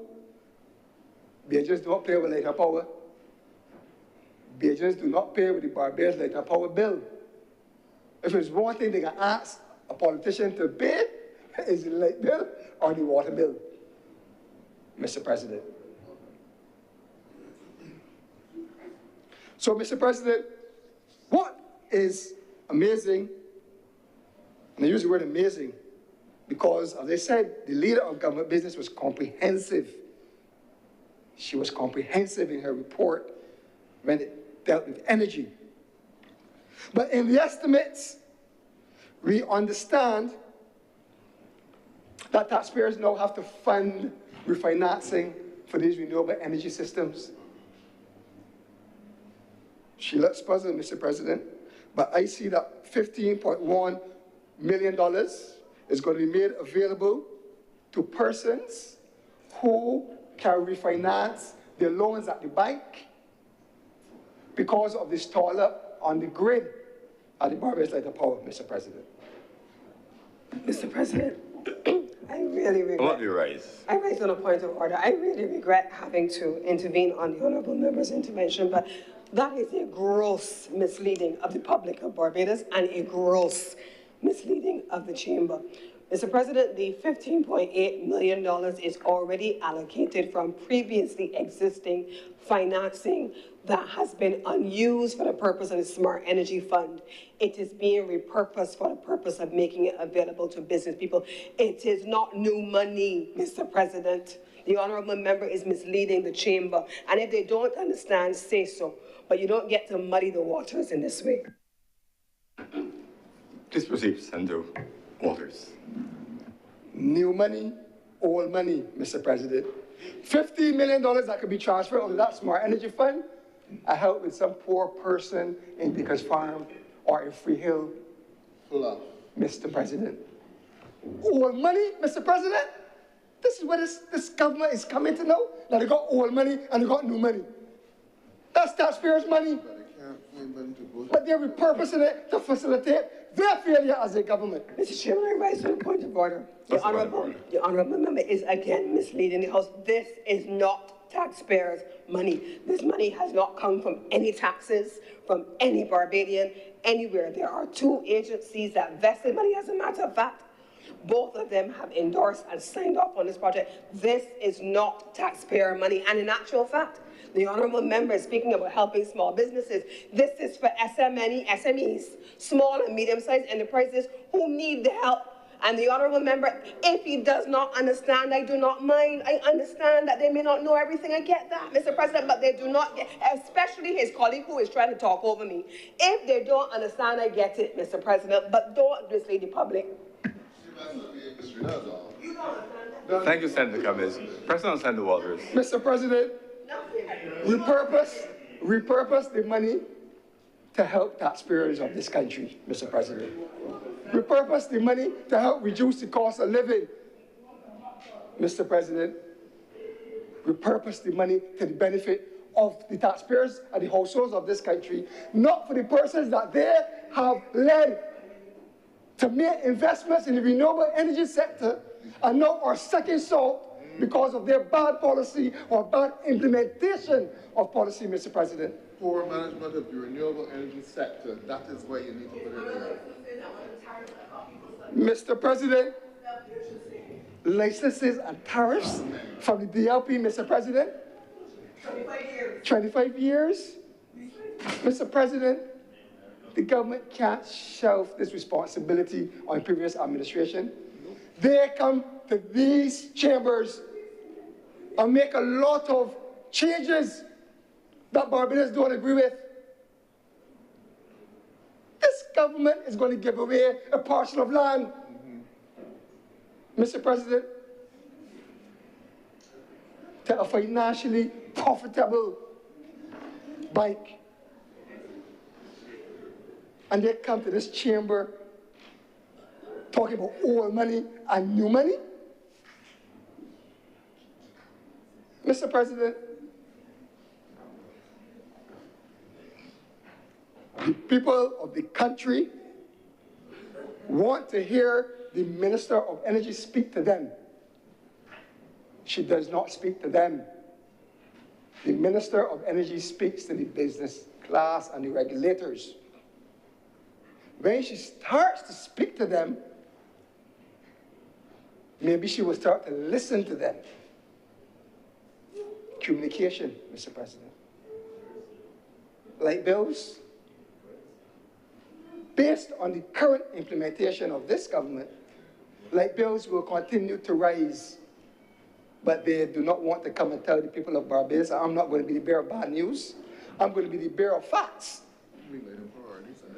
The Barbados Light and Power Company reports on their website that renewable energy costs is costing them an average of 18% more than fossil fuel costs over the last 3 months. Renewable energy is supposed to be cheaper, Mr. President. This is this government. They're in office for going 7 years. But that is what consumers have to be faced with. And we ain't talking about battery storage costs yet, Mr. President. Tell the people of Barbados the truth of their realities. Speak to them, Minister. Don't speak to the investors. Investors don't even want to hear the Minister of Energy anymore because their money tied up. They're paying interest and they're not getting a return. She has been thrown under the bus, Mr. President. I tell you, because the Prime Minister parades about this renewable energy trust and the amount of hundreds of millions of dollars of investment that it will unlock. But what do we have? That the money lock up in the bank. And they're crying out now. Speak to the people of Barbados and you will get the right mix so that electricity costs can come down.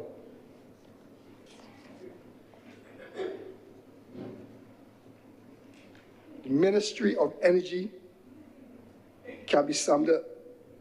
Light bills going up, investments locked out of the grid, taxpayers paying higher light bills, and taxpayers will still have to support those who cannot get their return on their investment because of bad policy implementation of this government.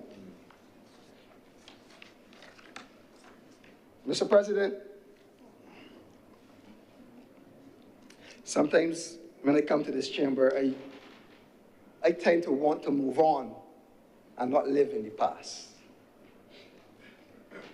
I honestly, Mr. President, look, I honestly do. I honestly do. I really do. Can't change the past, Mr. President, but you want a better future for Barbadians. And that is from the position that I always speak. What Barbadians are experiencing now is not a better future, no. It's not better. No, seriously, Mr. President, it's not better. It's not better. It's not better. But I would say, Mr. President, that if some of the others, on some of the senators on the government side, want to be like the Prime Minister, they go and listen to the MP for saying, we're going to arrest. Hear what he has to say about that.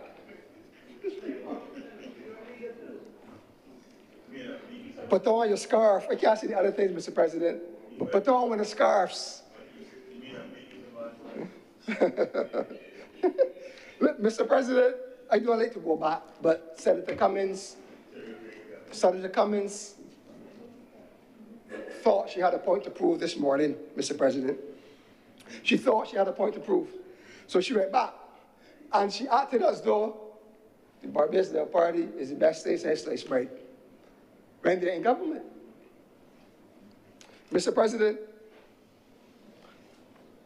I refer to the 2008 budget speech from the Prime Minister, former Prime Minister David Thompson, and former Minister of Finance.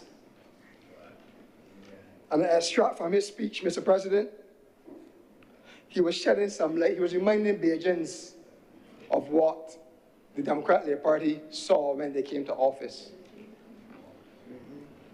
And he said, but it is my duty to tell you in simple terms that my government is still discovering cases of excessive spending and fiscal irresponsibility that can only be explained in terms of a regime that assumed that it will rule forever and that no one outside their government would ever discover the mess they were creating. Same thing Oh happening now. my gosh, Mr. President. Happening now. Oh my gosh. Crime and violence. Same thing happening now. He also continued on, Mr. President. Barbadians are already aware of the scandalous and sordid financial messes with the Greenland landfill, Oh dear.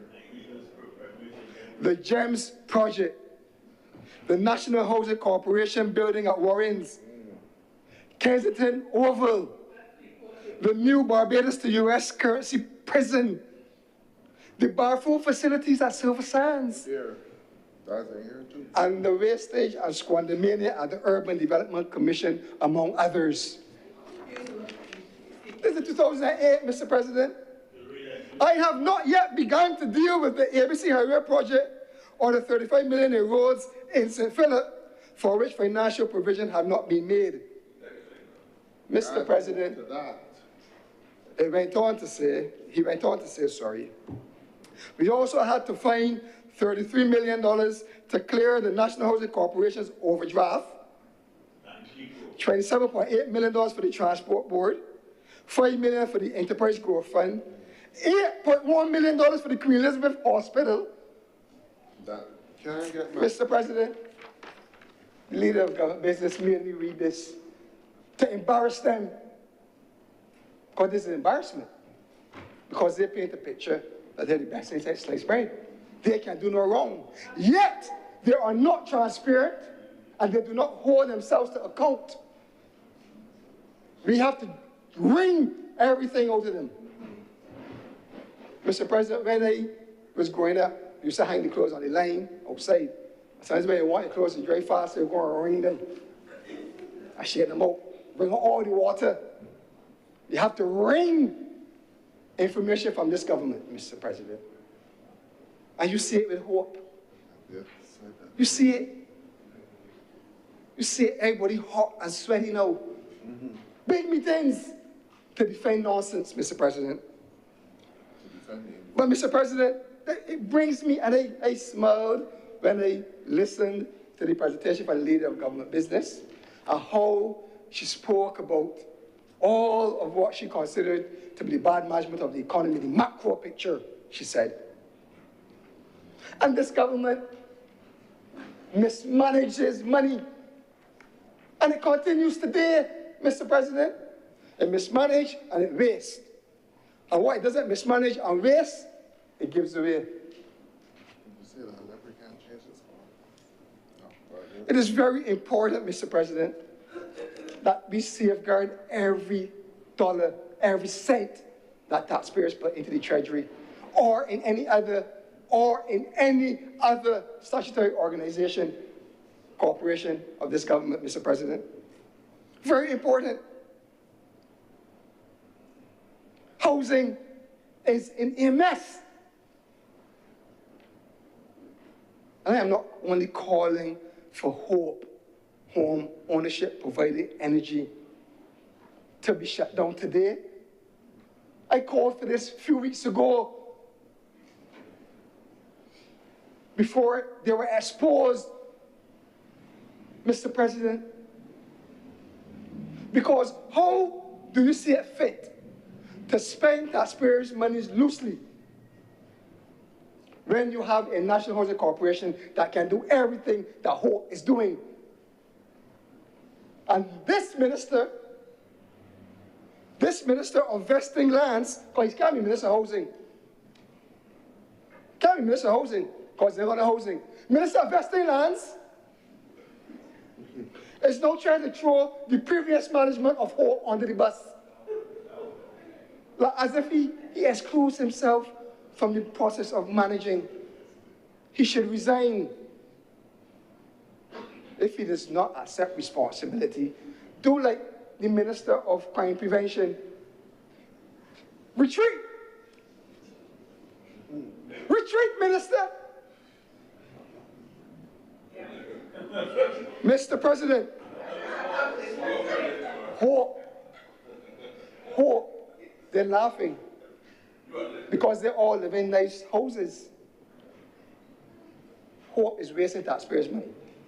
We are not opposed in the Democratic Labour Party. We are not opposed to spending $60 million in housing. We are not. But we need to get the houses. We need not to have squandermania. We need not to have corruption, Mr. President. How much of the taxpayers' dollars has this previous management in Hope taken? How much? And why or what took place that they got new management at Hope? Did corruption take place? Is the Minister of Vesting Lands aware of corruption, Mr. President? He has to be held to account. But there's also a Minister of Big Works, Mr. President. Little works up there. Yeah. The Minister of Big Works. Everybody is defending Hope. Hope needs to shut down before it wastes more taxpayers' money, Mr. President. And that's the reality. It needs to be closed. It needs to be closed. The government is a great pretending government. Not only is it pretending to care about people, it is pretending that it can give away land and it is rich and it has enough money.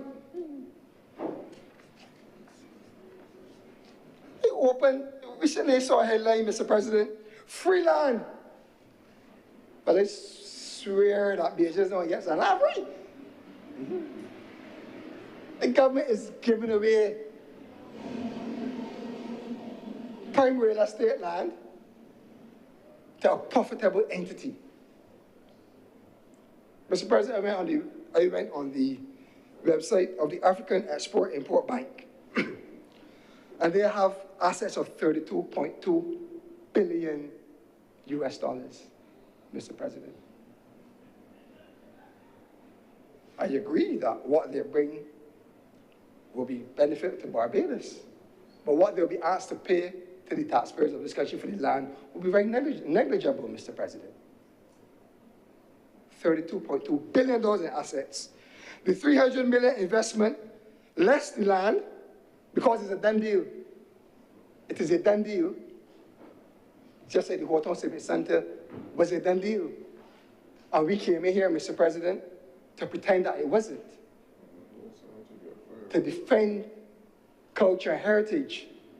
So much so that one of our former senators is not here with us today.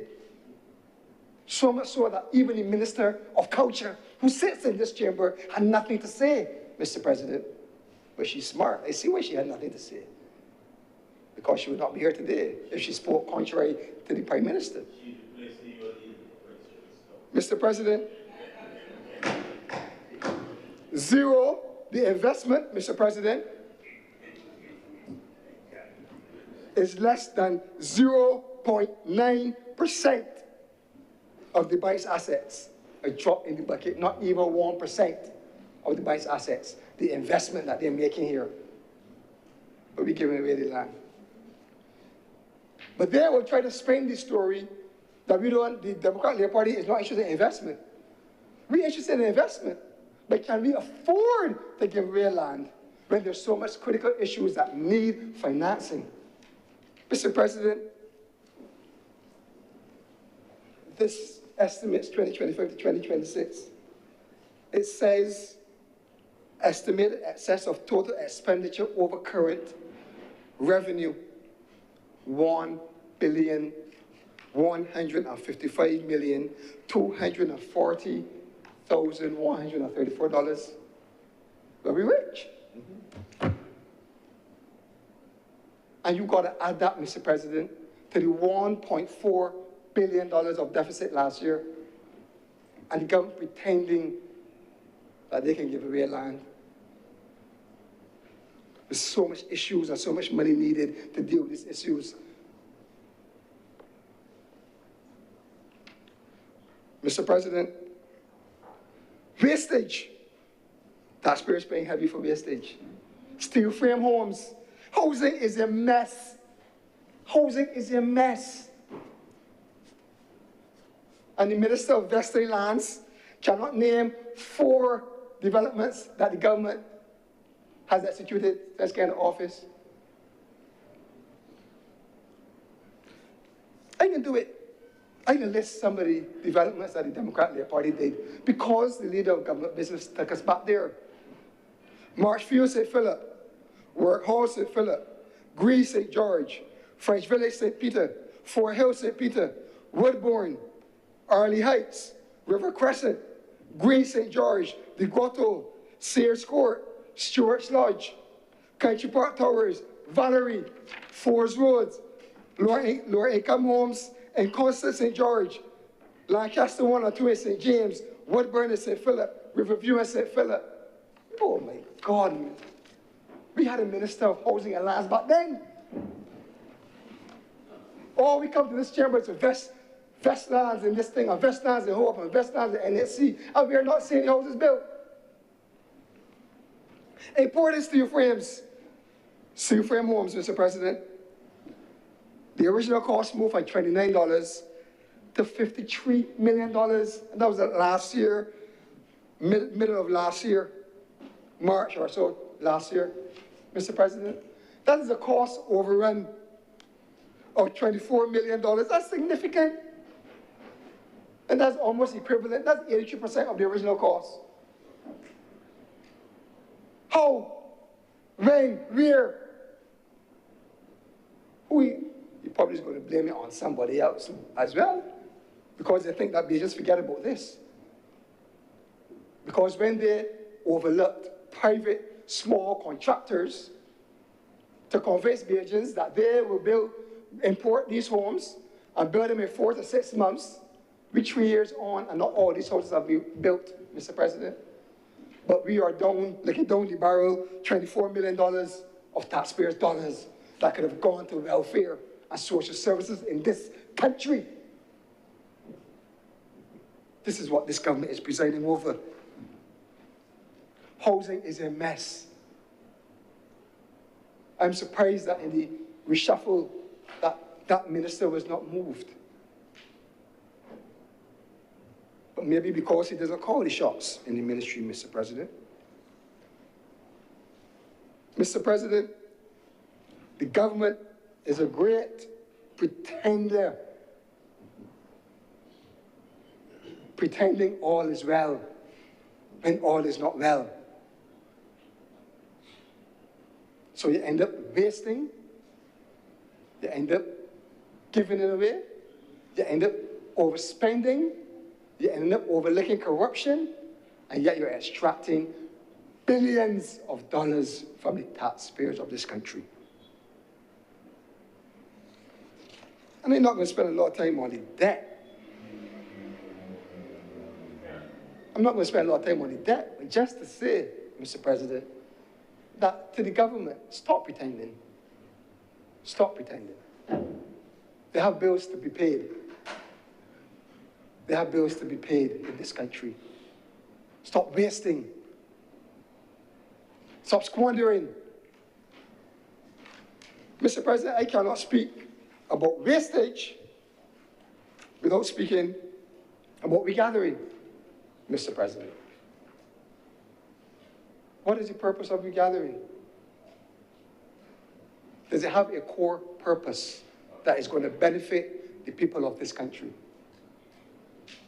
We have not heard that articulated yet. I am sure that there will be an attempt during the debate, but Barbadians are not convinced.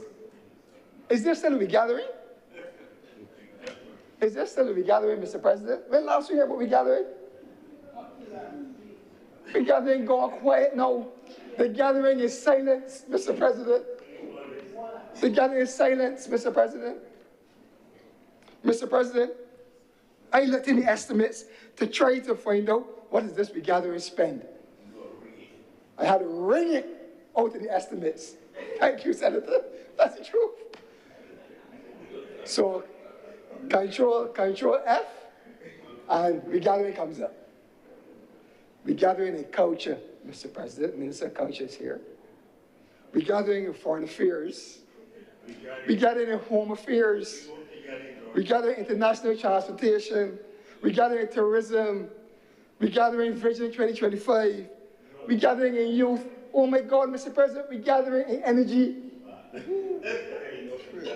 We can start us out. Regathering in culture. Regathering in foreign affairs. We can start us out. Mr. President, the money split across 1, 2, 3, 4, 5, 6, 7, 8, about 9 ministries. It's not a joke. We make light of it here. But this is money that is scheduled to be spent. What is the benefit to taxpayers? How is it going to be spent? This is what we see. Picnic. A large stage with sound system, with lights and all sorts of fancy things that look as though Machel Montana coming to Barbados, Mr. President. You believe that, Mr. President? That's how we spend the taxpayers' money. And the people in St. Lucie don't have good roads or can't get water. It's not a joke. I make light of it, but it's not a joke. We moved the whole town to St. Peter, Mr. President. Street parade. Not a picnic, Farley Hill. National Park. That clashes with the whole town celebration, Mr. President. They can hear what's whole town, you hear no quiet boy fighting. Nobody there said nothing bad about whole town. Nobody said nothing bad about whole town. The Minister of Culture could not even be seen at whole town. Mr. President. Nobody could have, the representative went, I think Senator Blackman went, Senator Blackman went, Mr. President, because of the constituency. But outside of that, do not dare go in whole town, go to regathering. That is what this government is doing. Whole town bad now. Whole town bad. I'm glad, if it's one thing that I acknowledge here, is the seriousness of Senator John King. It's no joke. He holds a high position in the regathering. High position. So I would expect a full account. I want the account of the spending. Barbadians want to know what is the purpose and the benefit to them. And I am not afraid to say, Mr. President, that the expenditure of regathering is going to be hidden in the National Cultural Foundation. I'm not afraid to say it. And the Minister of Culture is going to be at the feet of the expenditure for the regathering.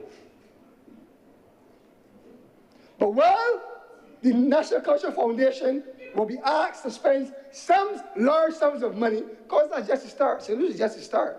Imagine when you get up to St. Michael. But St. Michael Northwest, we don't get roads, we don't get water, water mains replaced, we don't get schools fixed. The ugly duckling. And matters made worse by the comments of the Member of Parliament, Mr. President. An embarrassment to the Barbados Labour Party and to the people of St. Michael Northwest. So, but when the regathering moves up to St. Michael and Christchurch and St. James, the money gets spent. Not this $5.5 million in culture. No, man. More money gets spent. I guarantee you that. But regathering is no silent gathering. They had these, I saw a couple years ago, silent parties came up. You go in the party and play with the music. So one body walking up, next body dubbing. Because everybody got their own music on. That's what regathering come to. That's what regathering come to. Mr. President, wastage. Well, we neglect the core things of our economy, crop over. planning for Crop-Over. We don't have anything for the National Cultural Foundation or the Minister of Culture on the Crop-Over happenings. But this March, Crop-Over is just about a few months away. What are they going to do? Put together an opening ceremony that ministers attend? And that's good enough? Mr. President, I am made to understand that the National Cultural Foundation in a mess. Since 2019, more than 50 people, 50 employees either resigned or did not renew their contracts. In a mess. And we're gathering with taxpayers' money.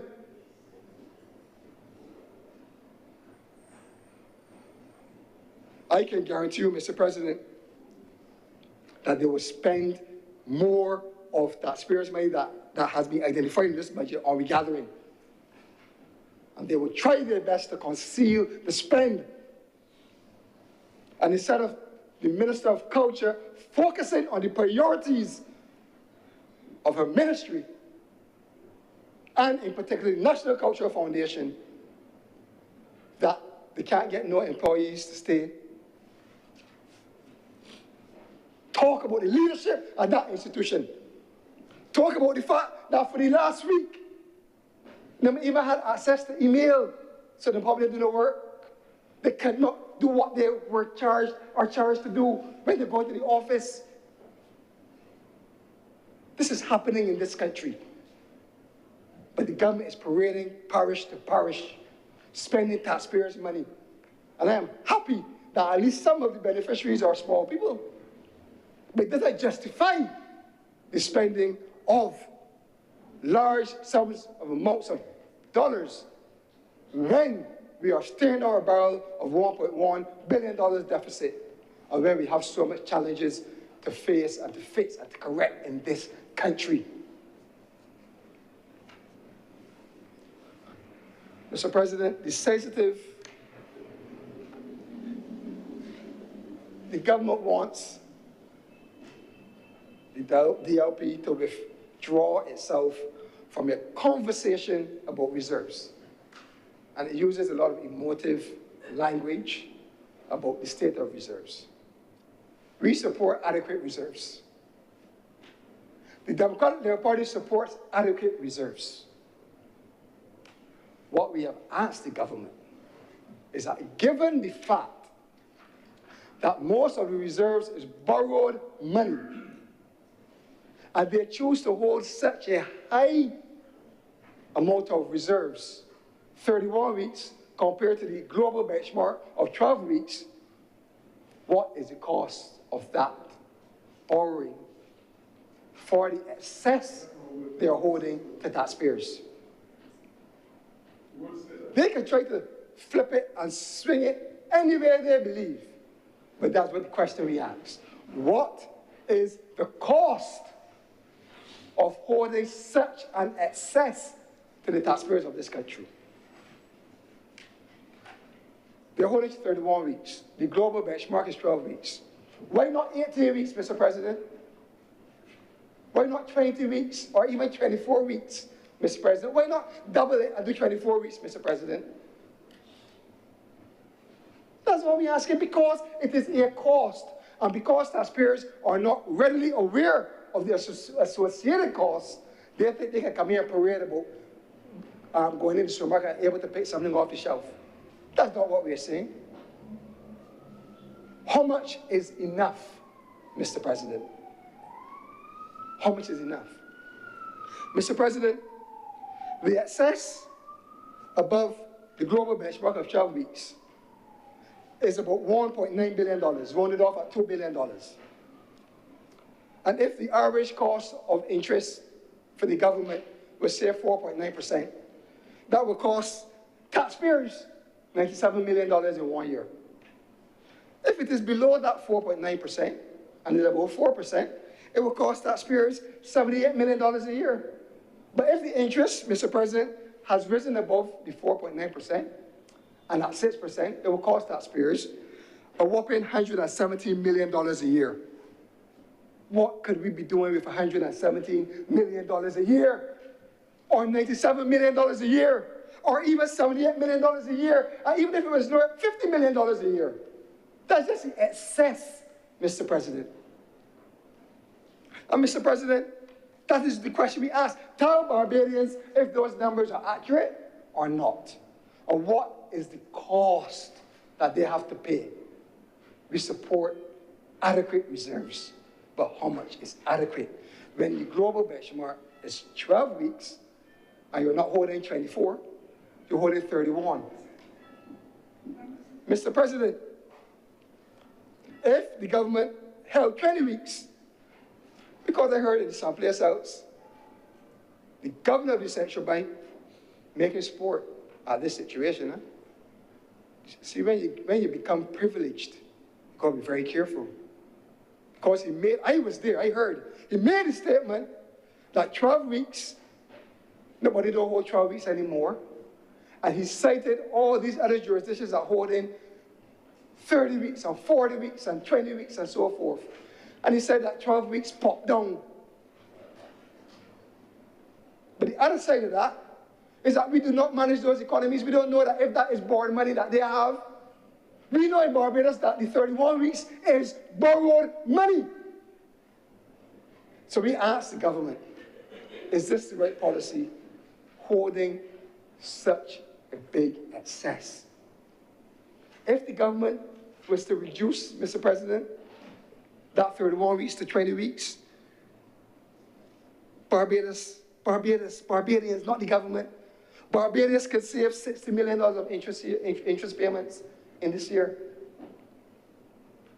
That could be shoved off of this expenditure. And if you're counting, we counted all the wastage, all of the excess spending, excess reserves, excess corruption. That's all. So don't fearmonger Barbadians. It is a simple question, it's a simple position. Why are you holding 31 versus 24 versus 20 when the global benchmark is 12? Now, you don't want to hold the global benchmark, which is 12, but you want to hold the global benchmark for level of reserves, the debt to GDP, sorry, at 60%. So it's fine in one breath to say the national benchmark or the national target for debt to GDP is 60%, so we're heading for 60%. The global benchmark for reserves is 12 weeks, but we don't worry about that. We don't worry about that. Simple, Mr. President. That money, $60 million of savings, just making a little adjustment. I'm not going to get up and say, oh, the DLP made y'all do it. It is for the betterment of the country. That $60 million could do what? Put some money into agriculture, Mr. President. We're going to reduce the deficit, then since they committed to a deficit. Put some money into agriculture, Mr. President. Put more money into some community programs. Improve the sports facilities around the island. That could build 200 homes under a real Minister of Housing and Lands, not a Minister of Vesting. Mr. President,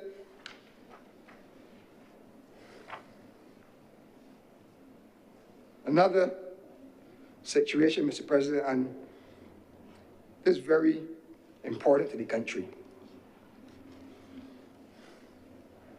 It's crime, Mr. President. It's crime. And Barbadians are not happy with the state of crime in this country. Nor is it the LP. And it is, I raise the issue not to lay blame on the government, Mr. President, but still to ask the government, what is your response?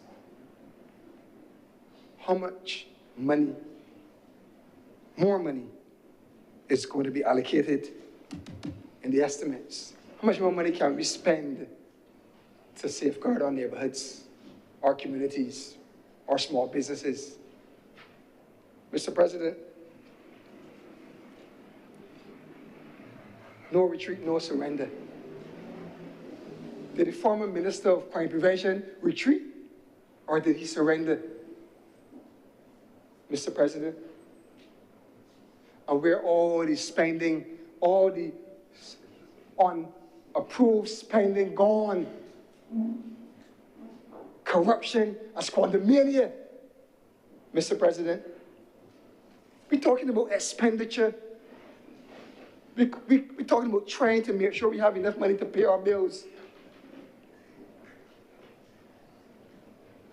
Mr. President, January 5th, a shooting in a public park in the Pine St. Michael. January 9th, a young man shot dead in St. Lucie. January 12th, man shot dead in St. Philip. 6 other persons affected personally. January 16th, shooting in the Pine again, Mr. President. January 18th, shooting in the Pine again, Mr. President. January 22nd, shooting in Silver Sands. January 23rd, shooting in St. Barnabas. January 23rd, gun robbery. January 23rd again, gunmen take up a taxi man and passengers. January 29th, shooting death in St. Thomas.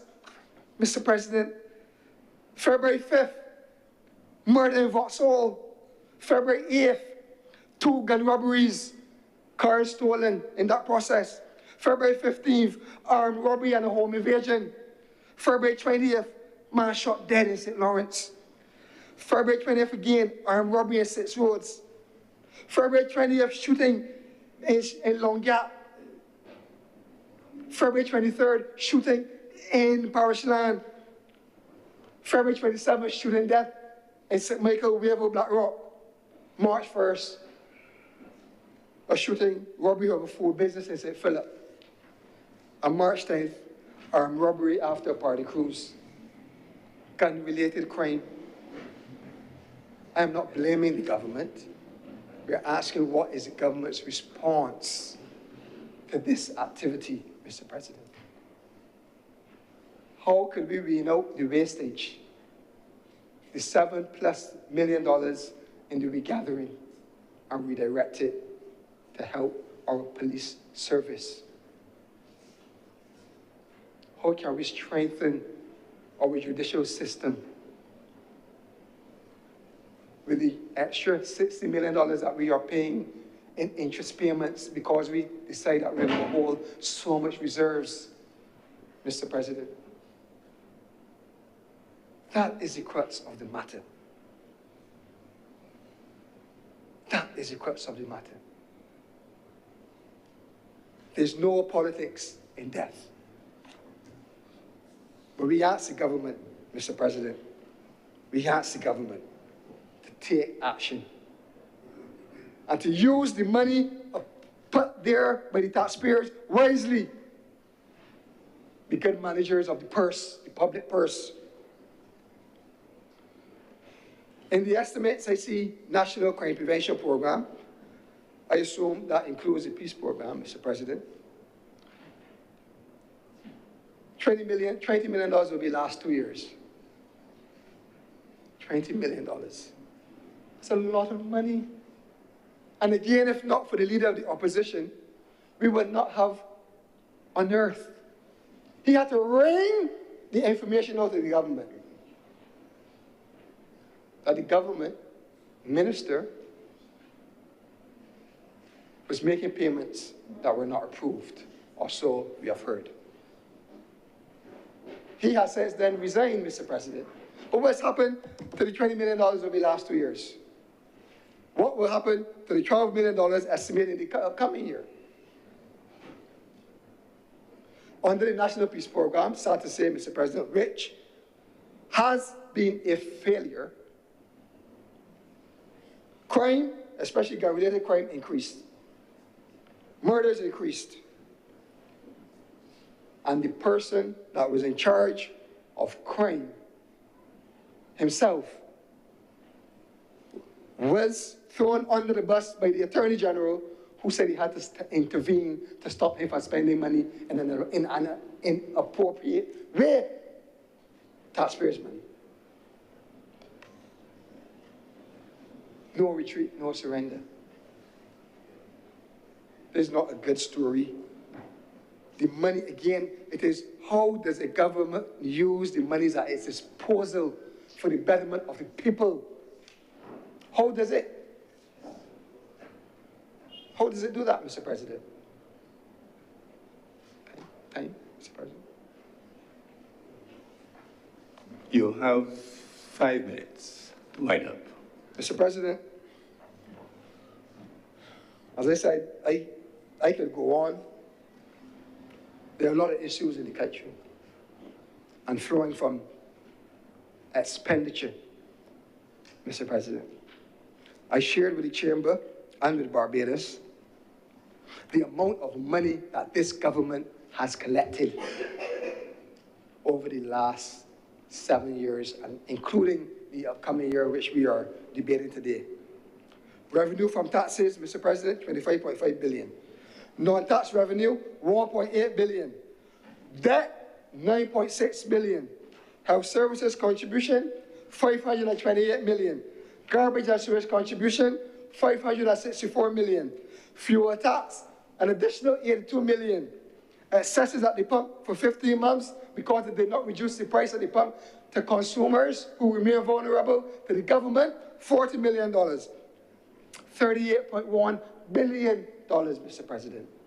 And that does not include the wastage. Hope, Mr. President. Steel frame homes, important, Mr. President. The BTMI slogan. But we waste money on the BTMI CEO as well, Mr. President. We gathering funds. Peace program. Splitting Ministry of Education into two now, Mr. President. The government going to pay more for this. It doesn't come. We can't just split a ministry in two and don't give the ministry support.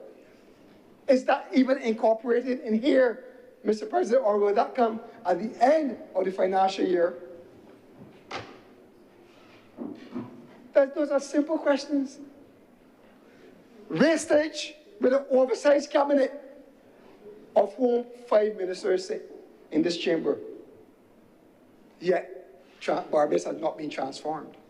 Barbados has been transformed to a revenue-generating entity for the people that run the government. But the lives of people have not been transformed, Mr. President. The government must put people first. We need strong governance, Mr. President. A government that will build communities in this country, that will build prosperity among the poor and transform and enhance lives. I challenge, in closing, Mr. President, I challenge the members of the government on the other side to get up out of their seats and go down to Palmetto Street, High Street, Swan Street. Don't criticize the leader of the opposition. We have senior ministers here. Take a team down through these streets with the Nation newspaper and Barbados Today and ask the views of the people. See what they tell you. See what they tell you, Mr. President, about their reality. Ask them if they feel a difference in their households after contributing close to $40 billion and putting it at the disposal of this Barbados Party government since 2018. Barbados have shared in the burden. But you, the government of Barbados, are guilty for not sharing the bounty. Thank you, Mr. President. Thank you very much, Senator Walters. Senator Cummings. Mr. President, I beg to move the suspension of the sitting of the House for lunch and to return at 3:10 p.m. The question is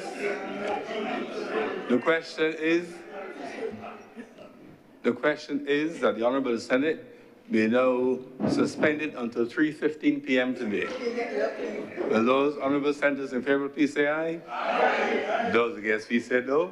Basically, it's the ayes have it. The Senate is suspended until 3:15 p.m. today.